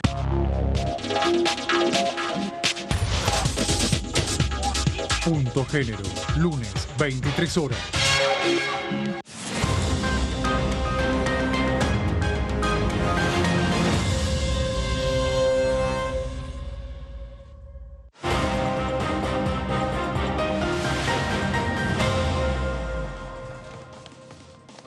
Muy bien, acá seguimos después de la pausa. En un ratito ya vamos a tener otra invitada para poder conversar y conocer algunos detalles, pero estabas recibiendo información, Mauri. Estoy viendo si hay algún oficialista que figure con preguntas y la verdad que en el documento que tengo acá no. Casi todos opositores. Sí, lo importante es la cantidad de preguntas por ministerio. Economía, primero, 174 registradas hasta ahora. 98 del Ministerio de Educación. Esto es interesante. Educación. Educación que incluye educación superior o imagino algunos planes educativos que maneja el Ministerio de Educación. Estuvo el tema de educación en el último mes, justo cuando mencionamos que el 16, 17 y 8 de mayo, cuando estuvo abierto el periodo de preguntas, estaba el tema de cómo habían dado las pruebas. Claro, puede ser. ¿No? Y también energía, que es parte de economía, pero funciona como ministerio en este documento. Después seguridad. Después, obras públicas y desarrollo social. Obras públicas es lo que menos seguramente vamos a hablar los periodistas, que habitualmente nos metemos en los otros temas, pero figura obviamente entre las principales preguntas que hay de la oposición sobre obras públicas nacionales comprometidas en el presupuesto que seguramente no están ejecutadas. Seguridad es un tema siempre, digamos, muy caliente por lo mismo que decíamos antes, porque vos ahí lo que necesitas también es... Bueno, en el presupuesto vos me contaste que ibas a poner tanto dinero para tal programa destinado a tal cosa. Ahí está muy fresco también el informe de gestión que hizo el ministro de Seguridad. ¿Se acuerdan que en realidad lo citaron por el tema de Rosario, pero él vino a brindar un informe de gestión y terminó hablando incluso hasta de los perros entrenados para... Sí, porque hay ciertos aspectos de la seguridad, como por ejemplo el narcotráfico, que son delitos federales y ahí sí la responsabilidad es plena. O búsqueda de personas, o alerta Sofía. Ambiental, todo lo que se transfiere de una provincia a otra tiene que ser trabajado desde la órbita federal con la cantidad de efectivo que se pueda, ¿no? Bueno, mira, me llamó la atención sobre lo ambiental. Le preguntan a Rossi en esta entrevista que citábamos antes si está a favor o en contra de la nacionalización del litio, porque es la discusión que se viene. Importante, sí. Nosotros decimos que se viene. Se viene sabemos hace como lo que 10 años. Claro. Una vez me dediqué a ver cuándo fue la primera vez que se mencionó el litio en el Congreso de la Nación. ¿Y cuándo fue? El primer proyecto fue en la década del 80, pero era el litio para otra cosa, no para lo que lo conocemos hoy. Y empezó a tener fuerza proyectos de ley para el tema de la extracción de litio 2011 más o menos. O sea, estamos hace 12 años con la discusión de qué hacemos con la extracción de litio. Hay dos proyectos, recordemos, Meli, sobre la promoción del GNL y el hidrógeno, porque se entiende que el hidrógeno hoy tiene más proyección que el litio. Antes el litio se extraía para las pilas. Exacto. Esa era la mención que se hacía en la década del 80, se hablaba de eso, del litio. Por eso es tan importante. Fuerte, cuando ya se veía que iba a ser un mineral muy importante para los avances tecnológicos. Apareció en 2011 Por eso, y nunca se pudo tratar un proyecto. Sí, y acá dice el jefe de gabinete que, que está en contra de la nacionalización. Está del otro lado nuestra próxima invitada.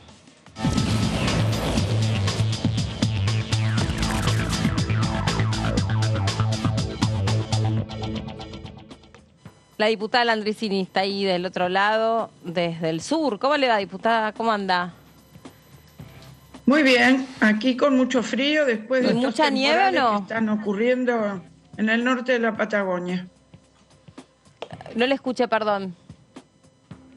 Que con mucho frío, porque ha habido muchos temporales y está viendo de lluvia y nieve en el norte de la Patagonia. Sí, eso estaba viendo, que había empezado a caer mucha nieve, lo que seguramente anticipa una buena temporada de invierno, ¿no?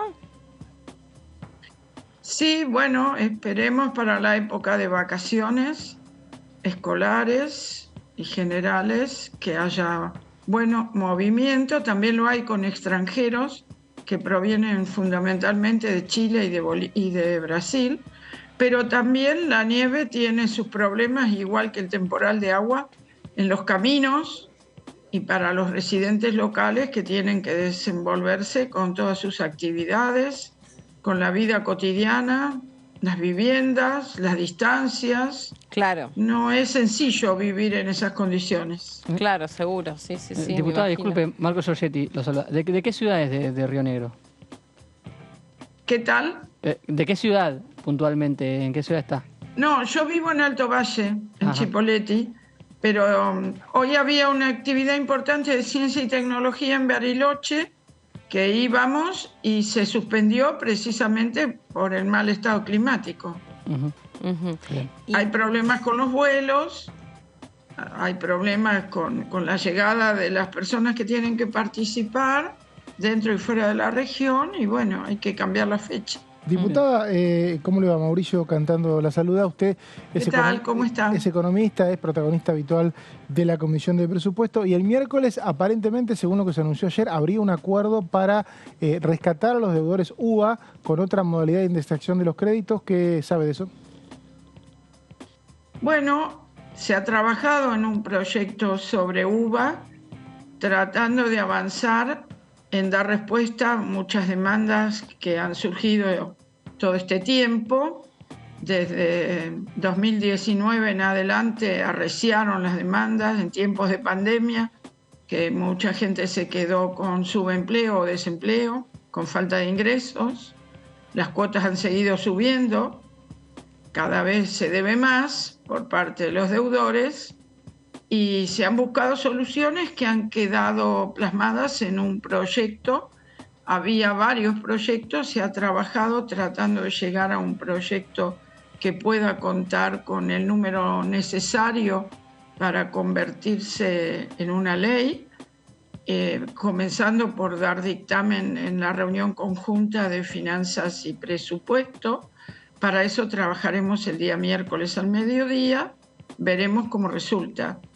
Hay una gran preocupación en legisladores y legisladoras y también en el gobierno nacional, sobre todo por aquellos que tienen una única vivienda, por seguir respetando que las cuotas no vayan más allá del 30% de los ingresos. Hoy estaba computado de los ingresos totales familiares y se ha empezado a pensar en los ingresos del responsable de familia para ir más abajo.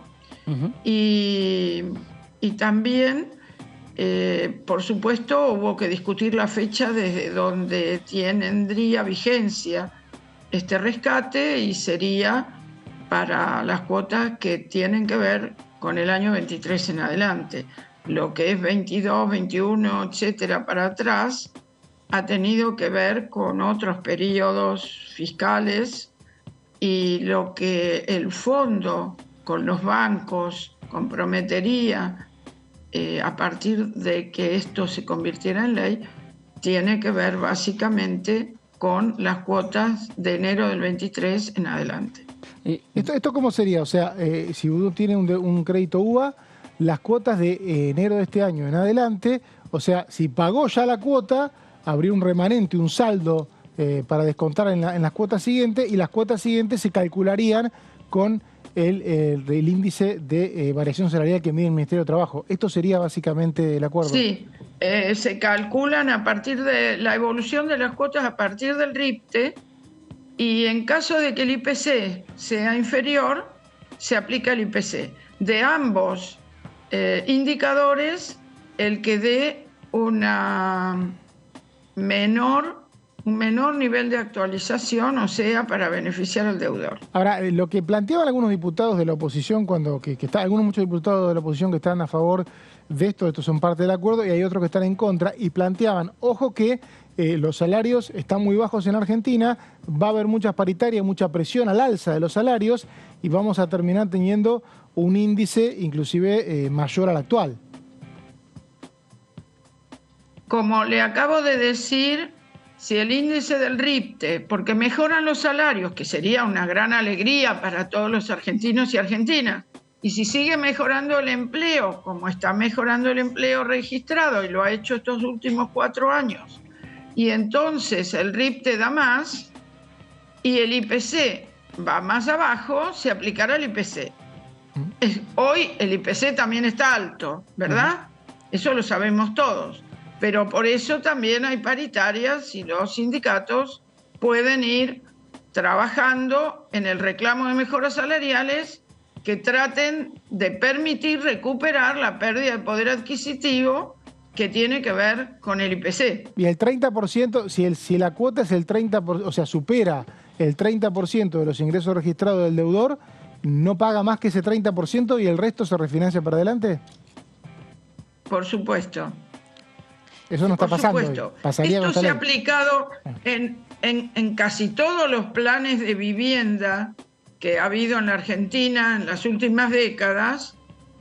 Ha primado ese criterio.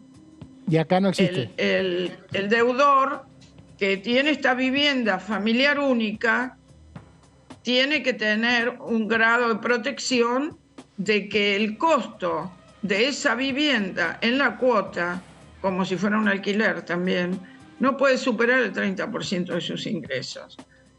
Y se había puesto de todos los miembros que se han informado al pedir el crédito, porque todo el mundo buscaba sumar a la tía, a la abuela, a la hermana, al marido, a la mujer, para poder llegar al exigido de ingresos del programa. Y entonces ahora si sumamos el de la abuela, el del abuelo, el de la madre, el del padre, que viven supuestamente en esa unidad familiar y en esa unidad habitacional, el 30% da mucho más que si computamos solamente al responsable de familia. La idea es poner al responsable de familia de manera que ese 30% sea más bajo. Que esto prolonga el tiempo de pago y tira para adelante, puedo compartirlo con usted. Pero ¿qué le quiero decir? Es un salvataje que se venía reclamando para poder sacar de una situación límite a muchas familias argentinas. Y eso ocurre hoy, aquí, ahora, en un momento del tiempo. ¿Qué pasará a futuro? Crecerá el empleo, crecerá el salario, bajará la inflación, bajará la tasa de interés internacional en los créditos. Bueno, estará por verse. En cada momento las leyes responden a una situación particular. Y diputada, recién hablábamos también con un diputado de la oposición y nos decía, hay algún sector de Juntos por el Cambio, puntualmente un sector del PRO, que abiertamente, públicamente, no es novedad, que no está de acuerdo con el salvataje de los créditos UBA. Claro, ellos no están de acuerdo con el salvataje. Sí estuvieron de acuerdo con ponerle a la gente la soga en el cuello. Sí. Mire, ya sabemos que el PRO en los debates que tuvimos en las informativas no aceptaron nada. Y fueron los que crearon esta opción que terminó poniéndole la soga en el cuello a las familias argentinas. Nosotros vamos por el salvataje. El diputado Cobos, radical, trabajó con nuestros asesores y con nuestros diputados de las comisiones buscando una salida razonable después de haber escuchado a tantos y tantas miembros de familias que están en una situación muy comprometida de sus ingresos y muy comprometida de su patrimonio futuro, de ver más de lo que imaginaron nunca. Como ha pasado con tantas hipotecas en el mundo, ¿no? En el tiempo reciente. Pero el PRO es otra cosa. El PRO toma deuda y nos la tira en la espalda a todos los argentinos y argentinas, y el salvataje lo hace el peronismo. Mire qué casualidad. Mi pregunta va justamente sobre eso, porque lo que nos decía, lo que dice un sector de la oposición es que el Frente de Todos tiene sectores que tampoco están de acuerdo con este proyecto de ley.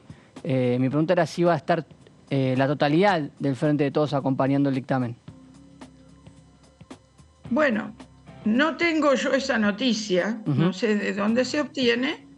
Es posible que haya quienes piensen que este fondo debería ir a un destino de quienes están en peores condiciones habitacionales, porque se deja de construir viviendas de interés social o porque se deja de poner dinero en algunos hospitales o en escuelas, pero la Argentina es una sola y tenemos que convivir entre todos. Seguramente no todos y todas compartirán esta solución, pero tenemos miles y miles y miles de reclamos a diario por el tema de los créditos UBA. Ojalá no hubieran existido, ¿sí? Y menos con estas condiciones. Ojalá no haya fraude en esto. Claro. Y bueno, pero estamos haciendo un salvataje que demanda un sector de la sociedad. Diputada, ¿qué conclusión saca usted aquí, o hasta aquí, con sus conocimientos? Ya que, como decía Mauri, sabemos que es economista y usted sabe mucho sobre esto, sobre la gira de Sergio Massa con parte de los diputados a China, la intención política que había tal vez entre, o la especulación que había entre que para este viaje particularmente viajara Máximo Kirchner con Sergio Massa, también supongo para unir en ese sentido criterios respecto de lo que tiene que pasar en las PASO, valga la redundancia. Bueno, ¿cuál es su mirada sobre todo esto? Mi mirada es que está bien que vayan delegaciones del Ejecutivo y del Parlamento. Claro. Porque en China, precisamente, el Parlamento es muy reconocido en los ámbitos de negociación internacional de su país, y por eso incorporan a parlamentarios y a representantes de los poderes ejecutivos y también de la banca y de las corporaciones, que fue con quienes la delegación se reunió, particularmente Sergio Massa, Cecilia Moró y algunos de los funcionarios de economía, por el tema de las negociaciones comerciales, las negociaciones aduaneras, la ruta de la seda, la cuestión del financiamiento, de las obras de infraestructura y demás. Yo considero que la gira no solo es económica, no solo es buscar oportunidades económicas para colocar productos agropecuarios, para hacer acuerdos vinculados al litio, al financiamiento de obras de infraestructura y a la cuestión aduanera en particular. Es muy importante geopolíticamente, es muy importante en términos del avance tecnológico que está teniendo el mundo, sobre todo en lo que conocemos como 5G y 6G, y en todo lo que va a tener que ver con inversiones en gas, en plantas de licuefacción, en procesamiento de recursos naturales y también en términos de intercambio comercial para obtener insumos, productos y también colocar nuestros productos y nuestras materias primas y nuestros, producciones que necesita para alimentar su población china, que es el gran consumidor mundial hoy. Y además era muy importante negociar la situación del swap, ¿es cierto?, para obtener financiamiento fresco que pueda mejorar la situación de las reservas internacionales en el Banco Central. Diputada, por lo tanto, creo que así como se va al Fondo Monetario, se va a reuniones a las cámaras de Estados Unidos, se va a Houston por la cuestión de los intercambios tecnológicos por los yacimientos no convencionales de Vaca Muerta, y como se va al Club de París a negociar el endeudamiento, también se va a China en un mundo multipolar en el cual es importante que Argentina se relacione comercial, financiera, tecnológica y políticamente. Diputada, la desafío a su rol de economista y también a hacer docencia. ¿Por qué es igual de importante tener un swap de monedas de China con lo que puede ser un crédito en dólares cuando habitualmente las reservas del Banco Central se miden en dólares? Mire, tanto con Brasil en términos de reales como en yuans en términos del swap con China, esto nos permite independizarnos y no tener que triangular con el dólar, que es la moneda que tenemos en escasez hoy en la Argentina, en las reservas, porque hay muchos intercambios y los pagos financieros internacionales al Club de París o al Fondo Monetario que los tenemos que hacer en dólares. En cambio, el comercio con Brasil o el comercio con China lo podemos hacer en sus monedas.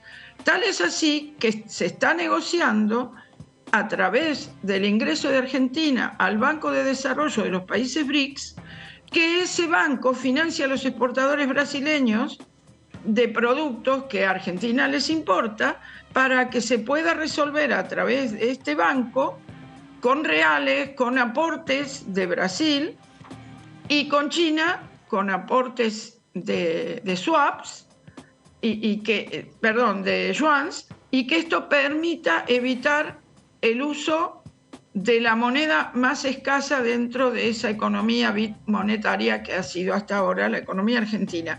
Tal vez nos convirtamos en una economía o cuatrimonetaria. El mundo está cambiando mucho, no solo climáticamente, fundamentalmente también en lo geopolítico, lo económico y lo financiero.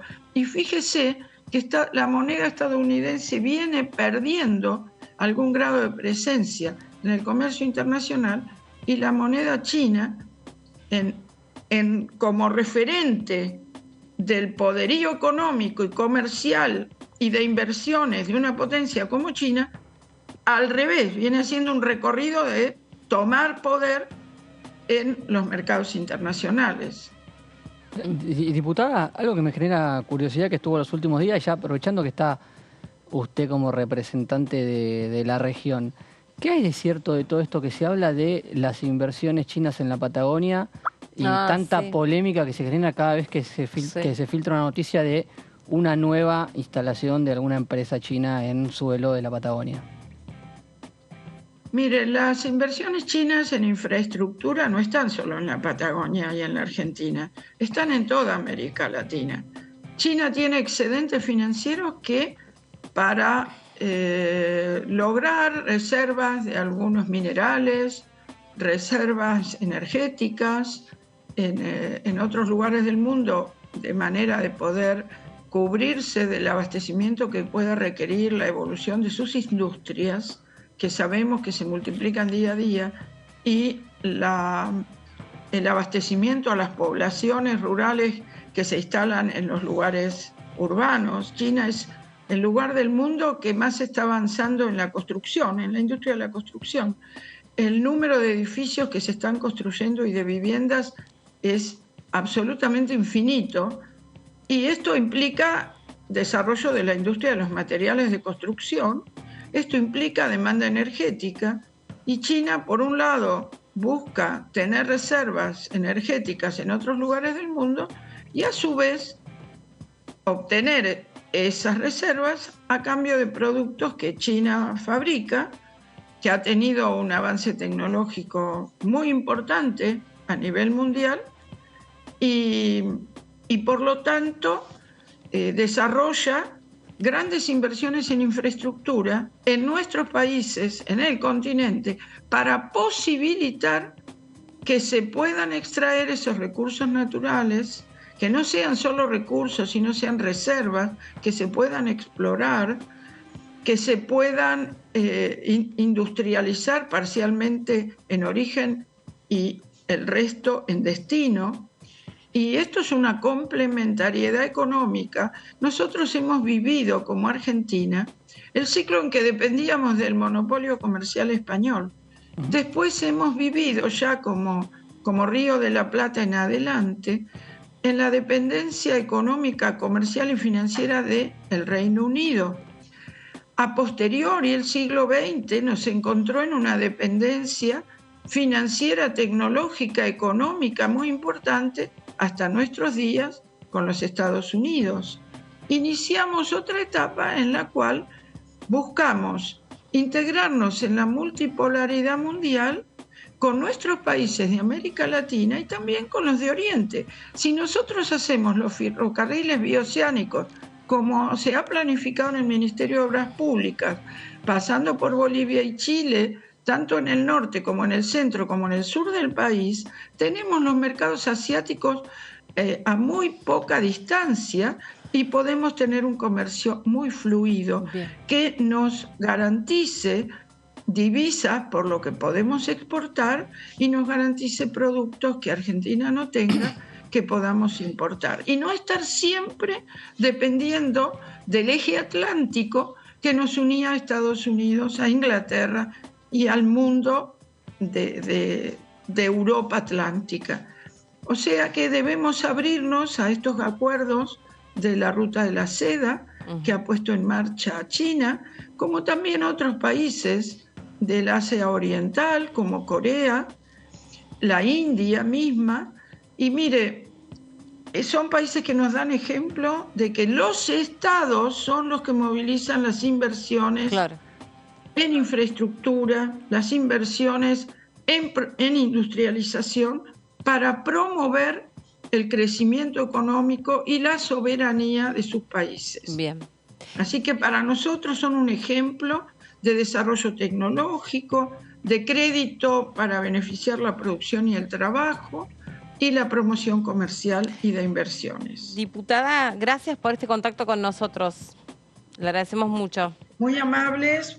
Buenas tardes, buen fin de semana. Hasta la semana que viene. Nos encontramos la semana que viene. Muy amables. Exactamente. Chao, adiós, muchas gracias. Bueno, ahí pasaba la diputada Landricini, se estaba nevando mucho en todo el sur de nuestro país. En algunos casos había alerta emitido en función de la cantidad de nieve y el temporal de lluvia que se estaba desatando. Viste, nada es bueno en exceso. Ahora, en un ratito, ya se suma Lourdes para poder contarnos sobre mis proyectos. Recordemos entonces, mientras tanto, que cuando la diputada dice nos reencontramos la semana que viene, esto está relacionado con la actividad que va a requerir de la presencia de todos los diputados, porque se va a celebrar esta sesión especial con la visita del jefe de gabinete. Recién estábamos repasando, se habían formulado más de 3.000 preguntas, pero ya se pasaron alrededor de 1.000 condensadas para poder unificar los requerimientos más importantes vinculados a, lo que ustedes ya saben, economía, educación, sustentabilidad, también me imagino seguridad, obras públicas, son todas las temáticas o los ejes vinculados a las mayores inquietudes. Ahí estábamos repasando hace un ratito nada más cuál había sido los diputados de la oposición que más preguntas habían formulado, y estaba liderando esa lista hasta el momento la diputada María Eugenia Vidal. Cambiamos de tema y Lourdes nos cuenta sobre un proyecto que, como siempre decimos, en la gran mayoría de los proyectos detrás hay una historia y muchas veces esas historias son historias de dolor. Este proyecto surge a partir del asesinato de Blas Correa, nos lo cuenta Lourdes. Hola Lourdes, ¿cómo estás?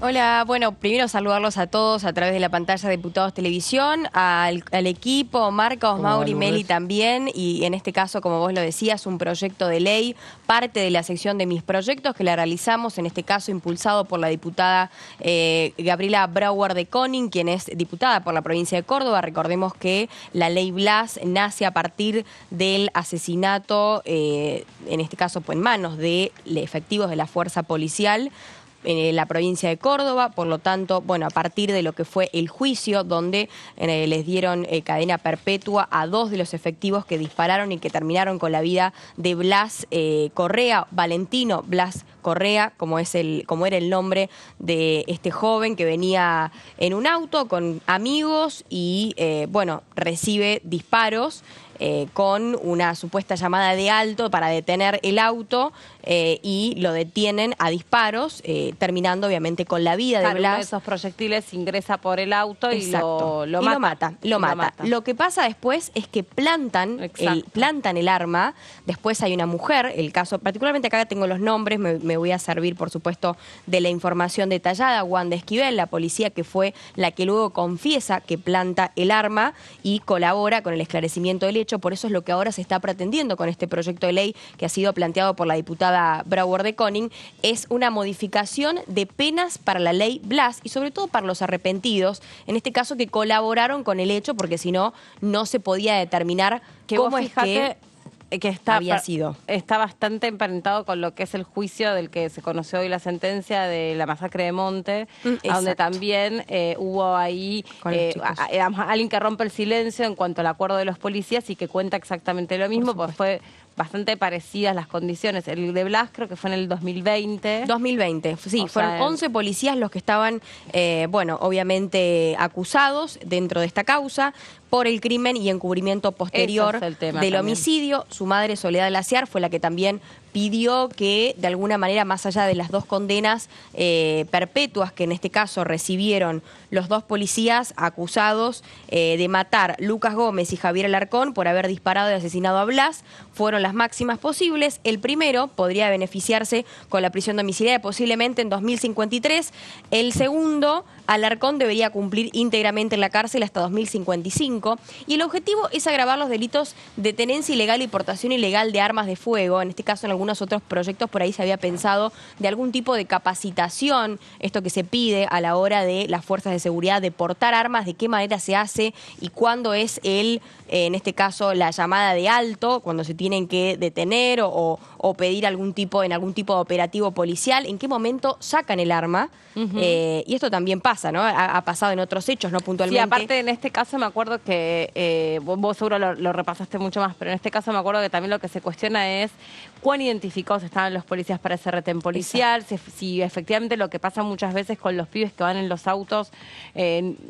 Acá lo que hicieron, además con Blas Correa, es un acto total de discriminación porque lo quisieron hacer pasar por delincuente por su aspecto físico, lo que ellos creían que era un atributo suficiente como para hacerlo pasar como un chorro, ¿no? Sí, como que se estaba escapando y... Exacto, por eso le plantan un arma, pero, digamos, ¿estaban identificados esos policías? ¿Se justificaba que con un arma detuvieran ese auto? Porque hubo un abuso ahí. Vos podés...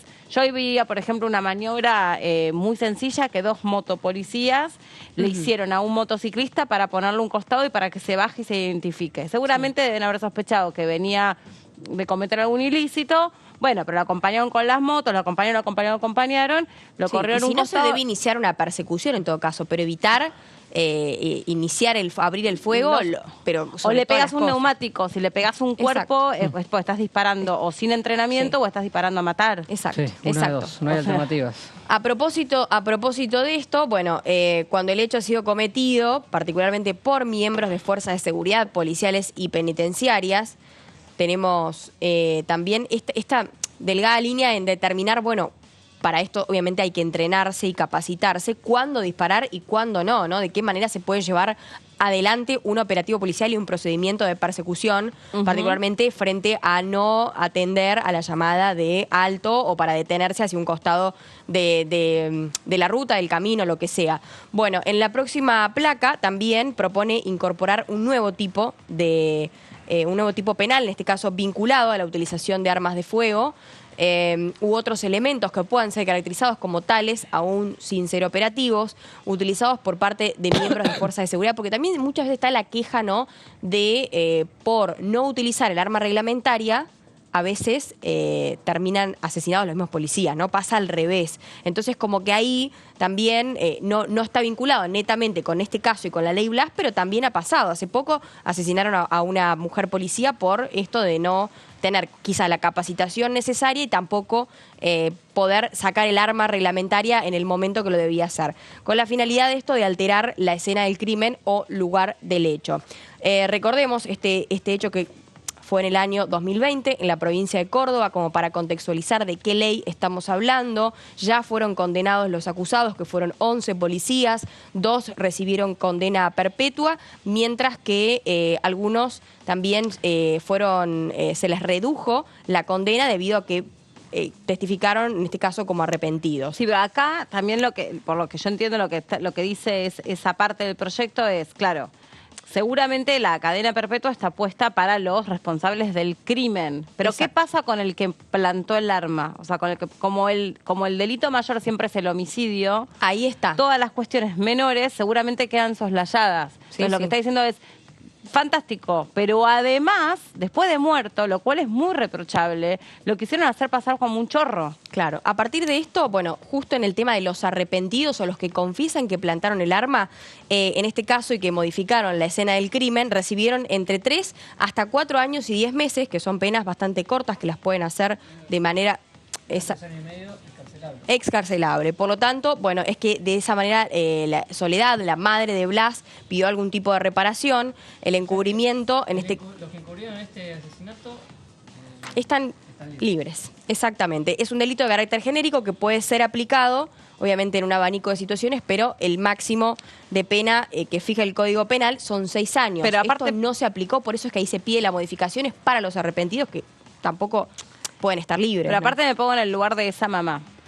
No, es tremendo. Lo que yo digo es, obviamente el peso de la ley tiene que caer sobre los que lo asesinaron, pero también es reprochable porque en la memoria de tu hijo, a tu hijo lo hicieron pasar por algo que tu hijo no era. Aún si hubiera sido un chorro que se estaba escapando de un delito, tampoco se justificaba que lo asesinaran. Pero dicho esto, si además lo que se prueba, no solo el encubrimiento de esos policías que disparan, no, el encubrimiento y el plantarle el arma. Porque plantarle el arma no es solamente querer hacer de cuenta que el pibe se escapaba de un delito, es hacerlo pasar por algo que el pibe no era. Sí. Entonces, eso es muy reprochable. Y evitar que los culpables... Entonces, vos tenés un arma reglamentaria para defender, no tenés un arma reglamentaria para sacarla de la comisaría y ponerla en el auto de una víctima. Estamos viendo eso en este momento con el caso de Lucas González, en la Ciudad de Buenos Aires. Claro, ¿no? Está pasando lo mismo. Y el caso de Montes también, de la masacre de Montes. Que ya tuvo sentencia. Exacto, que también quisieron ahí entorpecer o generar un con pibes de 13 años. Sí, como dice recién Marcos, son no funcionarios públicos, pero sí empleados públicos, agentes públicos capacitados para servir a la comunidad. Claro. O sea, que tienen que tener una penestra. Una cosa es lo que dice Lourdes, ¿no? Como laburan como una cofradía a veces, y ahí hay como una especie de obediencia de vida donde alguien te da la orden. Por el caso de Lucas González, uno escuchó que es el que le dice, y vos pon esto acá. Sí. Y le pasan un arma y la tienen que poner en el asiento de atrás. Pero en el caso también de este chico es alterar completamente la investigación. Sí. O sea, poner dinero del Estado al servicio de alterar una investigación. Y ese arma es un arma menos que está para combatir el crimen. Por lo tanto, ahí es donde se pide que se aplique la ley del arrepentido. Con esto, los 3 puntos es modificar el Código Penal con el fin de agravar los delitos de tenencia ilegal, esto por no haberse identificado también, y portación ilegal de armas de fuego cometidos por miembros de fuerza de seguridad, policiales o penitenciarias, con penas que van entre los 10 y de los 8 hasta los 12 años. O sea, sí o sí van presos. Sí o sí presos. Porque obviamente hoy está Wanda Gómez, si no me equivoco, es quien está, que en este caso la policía que testifica que plantó el arma, está con prisión condicional. Por lo tanto, no es excarcelable y no está libre de alguna manera. Entonces, esto es lo que es la... Está con un beneficio. Está con un beneficio, una preventiva. Entonces, por eso es que, de alguna manera, es el reclamo de la familia. Particularmente, otra de las modificaciones, incorporar como nuevo tipo penal la utilización de armas con el fin de desviar o entorpecer una investigación, asegurar impunidad, alterar pruebas, modificar la escena de un crimen o el lugar del hecho o perjudicar la situación procesal de una persona, con penas desde los 10 hasta los 20 años. De 10 a 20 años. Y por último, incorporar a este nuevo tipo penal como habilitante para aplicar la ley del arrepentido. Estos son los 3 puntos. La propuesta está basada en los vacíos legales que Soledad Laciar, quien es madre de Blas, vivió durante todo el proceso, más allá que se haya condenado. La diferencia es la pregunta es ¿por qué hay tantas diferencias de pena aquellos que cometieron, que fueron los autores materiales, por decirlo así, con aquellas que plantaron el arma y después confesaron? Sí, la mamá ser partícipes. En los alegatos dijo, queremos una policía en quien confiar, que nos cuide y que no nos mate. y sobre estas palabras es que estuvo basado también el pedido que hace la Fiscalía sobre el resto de los policías, que bueno, obviamente recibieron las penas menores, ¿no? Pero claramente a mí me parece que cuando conocemos las historias detrás de este tipo de casos o detrás de este tipo de leyes que traes vos, ahí está bueno porque vemos además... Es eso, ¿no? Perdón, lo que está ahí abajo es violencia institucional. Exacto. Es otro caso de violencia institucional que así como hablamos del abuso de poder y demás, son puntos que todavía quedan boyando en el aire, donde más allá que ya hay una sentencia puntual, obviamente no se termina de hacer justicia tal cual como lo pretende la familia, ¿no? Que son aquellos que tienen que llevar adelante el dolor, el duelo, y para que por supuesto no haya otros Blas Correa en ninguna parte de Argentina, ¿no? Gracias, Lourdes, por esta columna. Estos son los derechos, ella nos lo cuenta de esta manera, con los proyectos de cada uno de los diputados y diputadas. A veces no llegan a estar en el top de lo que se termina discutiendo en cada una de las comisiones, pero claramente es una oportunidad esta para conocer que hay diputados y diputadas que recogen las historias de las cosas que nos indignan, que nos enojan en la sociedad, y sobre eso, y en colaboración con las víctimas o con quienes resultan víctimas directas, tratan de elaborar proyectos de ley para que esa situación sea distinta para otra mamá que tristemente tiene que estar enfrentando la misma situación que le pasó a ella, ¿no? O sea, una cosa es una circunstancia de un crimen que ya es horrendo, pero cuando uno empieza a desenmascarar que detrás de ese crimen hay una fuerza que está organizada para encubrir, ensuciar y querer incriminar a alguien que solamente fue de manera desafortunada la víctima ocasional de esa violencia institucional, está bueno que se convierta en un proyecto de ley que toque todos estos puntos y que se consideren, porque de nuevo hay un montón de cuestiones que ahí funcionaron mal. Eso es corrupción policial, y si queda demostrado también merece que la justicia esté a la altura de lo que se demostró. Bueno, seguimos contigo, Mauri.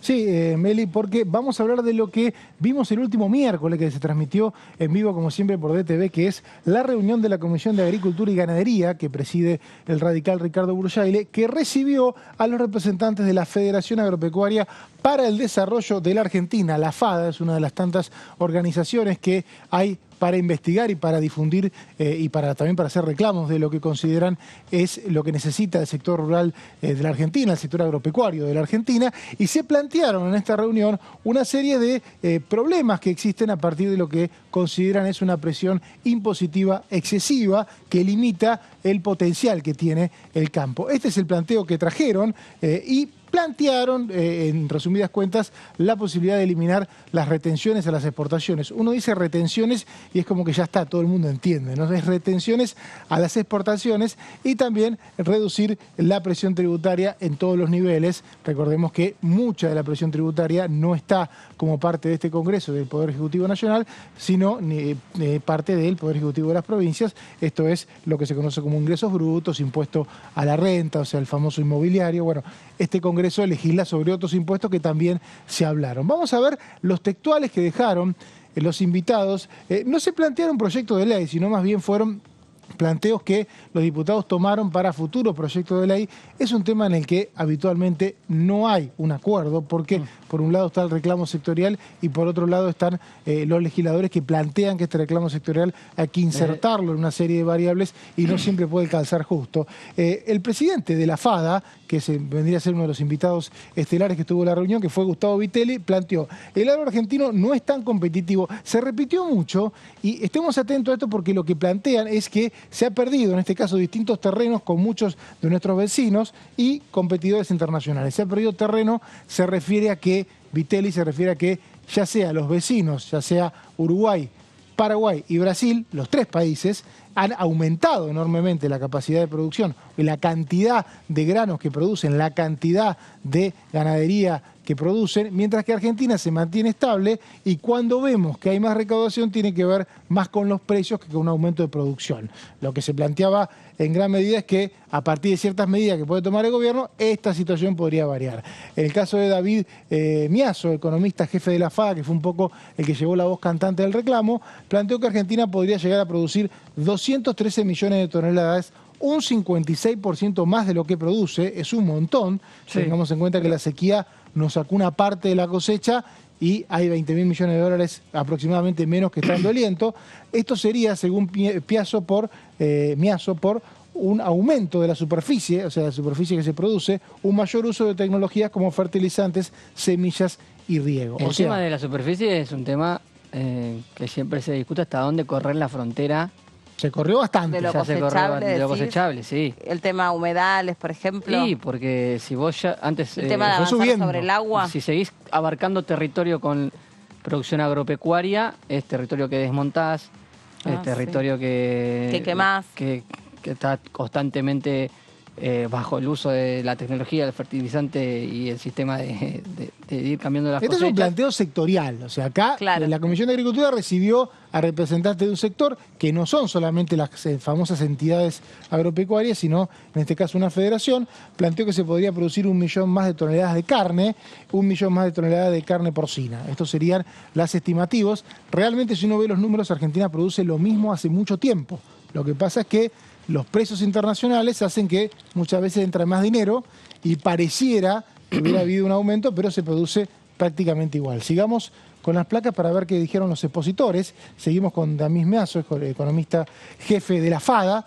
La cadena agroindustrial generaría, dice, 370.000 nuevos puestos de trabajo adicionales a los 3,7 millones actuales.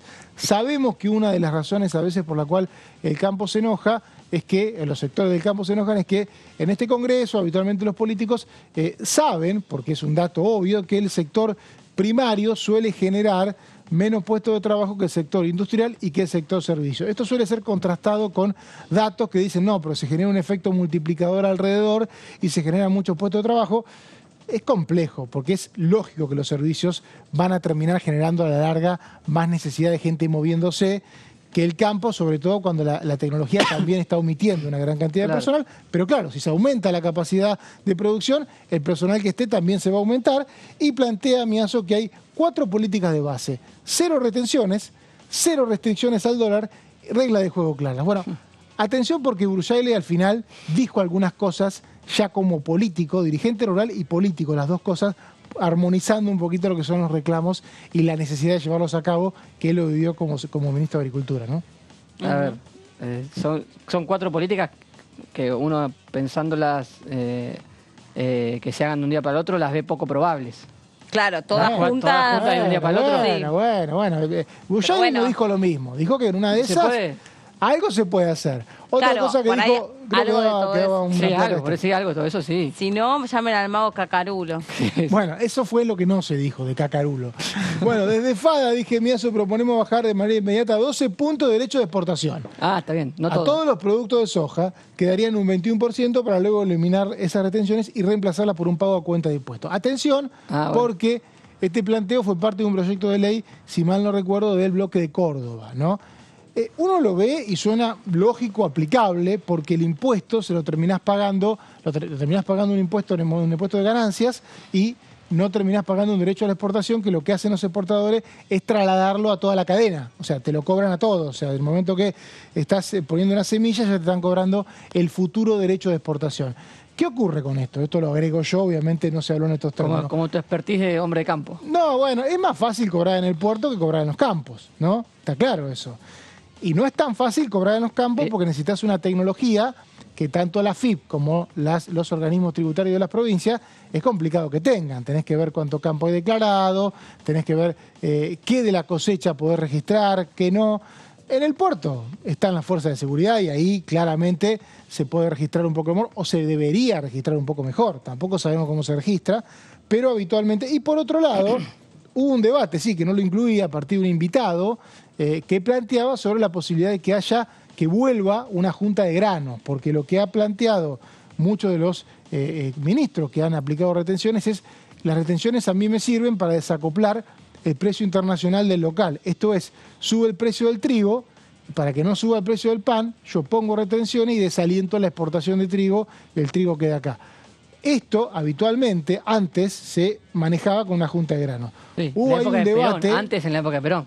No, hasta el año 90 estaba la Junta de Grano. Bueno. Se eliminó en los años 90 y después de la convertibilidad empezamos a sentir la ausencia de Junta de Grano. Claro que quienes dicen que no tiene que volver la Junta de Grano te dicen, ojo que hoy no exporta el país exportan las semilleras, exportan grandes pools de siembra y no te serviría. El tema es que ahí tenés un problema con el desacople que muchos funcionarios creen que resuelven con retenciones. Sigamos con los expositores. Germán Paz, de la Fundación Barbechando, una de las fundaciones que expuso el último miércoles, dijo: queremos proponer ideas para una Argentina grande, en crecimiento y desarrollo. Tenemos todas las herramientas para hacerlo, pero lo tenemos que hacer en conjunto con una política y no contra la política. Una declaración bastante armoniosa, en un clima que fue muy bueno, con un presidente de la comisión como Bursaile, que empezó diciendo: en esta comisión se respeta el que piensa distinto, porque si no, no se puede construir ninguna política de Estado, y realmente es una comisión que, pese a que tiene posturas muy duras contra el gobierno, jamás la vimos hacer una exposición, un show que por ahí puede alterar la convivencia dentro del Congreso, y tampoco fue en esta oportunidad. Sigamos. Bueno, Ricardo Bursaile, para el final, se permitió hablar, obviamente, el organizador, el gestor de este encuentro, y dijo: hay un estancamiento en la producción de grano de hace 10 años. Es alrededor de 130, 140 millones de toneladas. Es concreto. Argentina no está aumentando, contra lo que muchos piensan, la capacidad de producción agropecuaria. Sin embargo, creemos que sí, porque sabemos que es la principal fuente de ingresos en dólares. Pero eso no significa que el productor agropecuario esté generando una producción mayor a la de hace, por ejemplo, más de 10 años. Sí está ocurriendo esto en Brasil, Paraguay y Uruguay, donde la producción agropecuaria y de carne es mayor a la de hace 10, 15 años. Y eso, por eso les duelen menos los coletazos de precios, los coletazos de la sequía, porque tienen una capacidad de producir más. Después dice: en los últimos 10 años Argentina cayó 30%, acá justamente Brasil aumentó 100%, Paraguay también creció mucho. El 100% es un montón. Quiere decir que... No detenían la vara, digamos. No, bueno, nosotros en el mismo lugar que nosotros. ¿Por qué? Capaz nosotros teníamos más desarrollado el sector. No, de ninguna manera. De hecho, ellos producen mucho más que nosotros en volúmenes. Mucho más que nosotros. Por supuesto, tienen más extensiones de territorio. Bueno, pero por eso mismo, ellos lo que han logrado es producir más a partir de una armonía entre la producción y los gobiernos. Claramente. Sí, y lo tributario, y la brecha cambiaria, y la macroeconomía en general. Claro, y lo que te vienen diciendo desde el campo es lo que los mata más que las retenciones, esto, lo otro, es la cuestión de no poder anticiparse a los fenómenos económicos. O sea, no poder saber en una diferencia de 6 meses, que es en definitiva el tiempo promedio. Es como, yo siempre digo, es como plantean salvando las distancias, porque la inversión es diametralmente distinta, la gente del mundo de la indumentaria, que es lo que le pasó durante la pandemia a la industria del calzado, a la industria textil.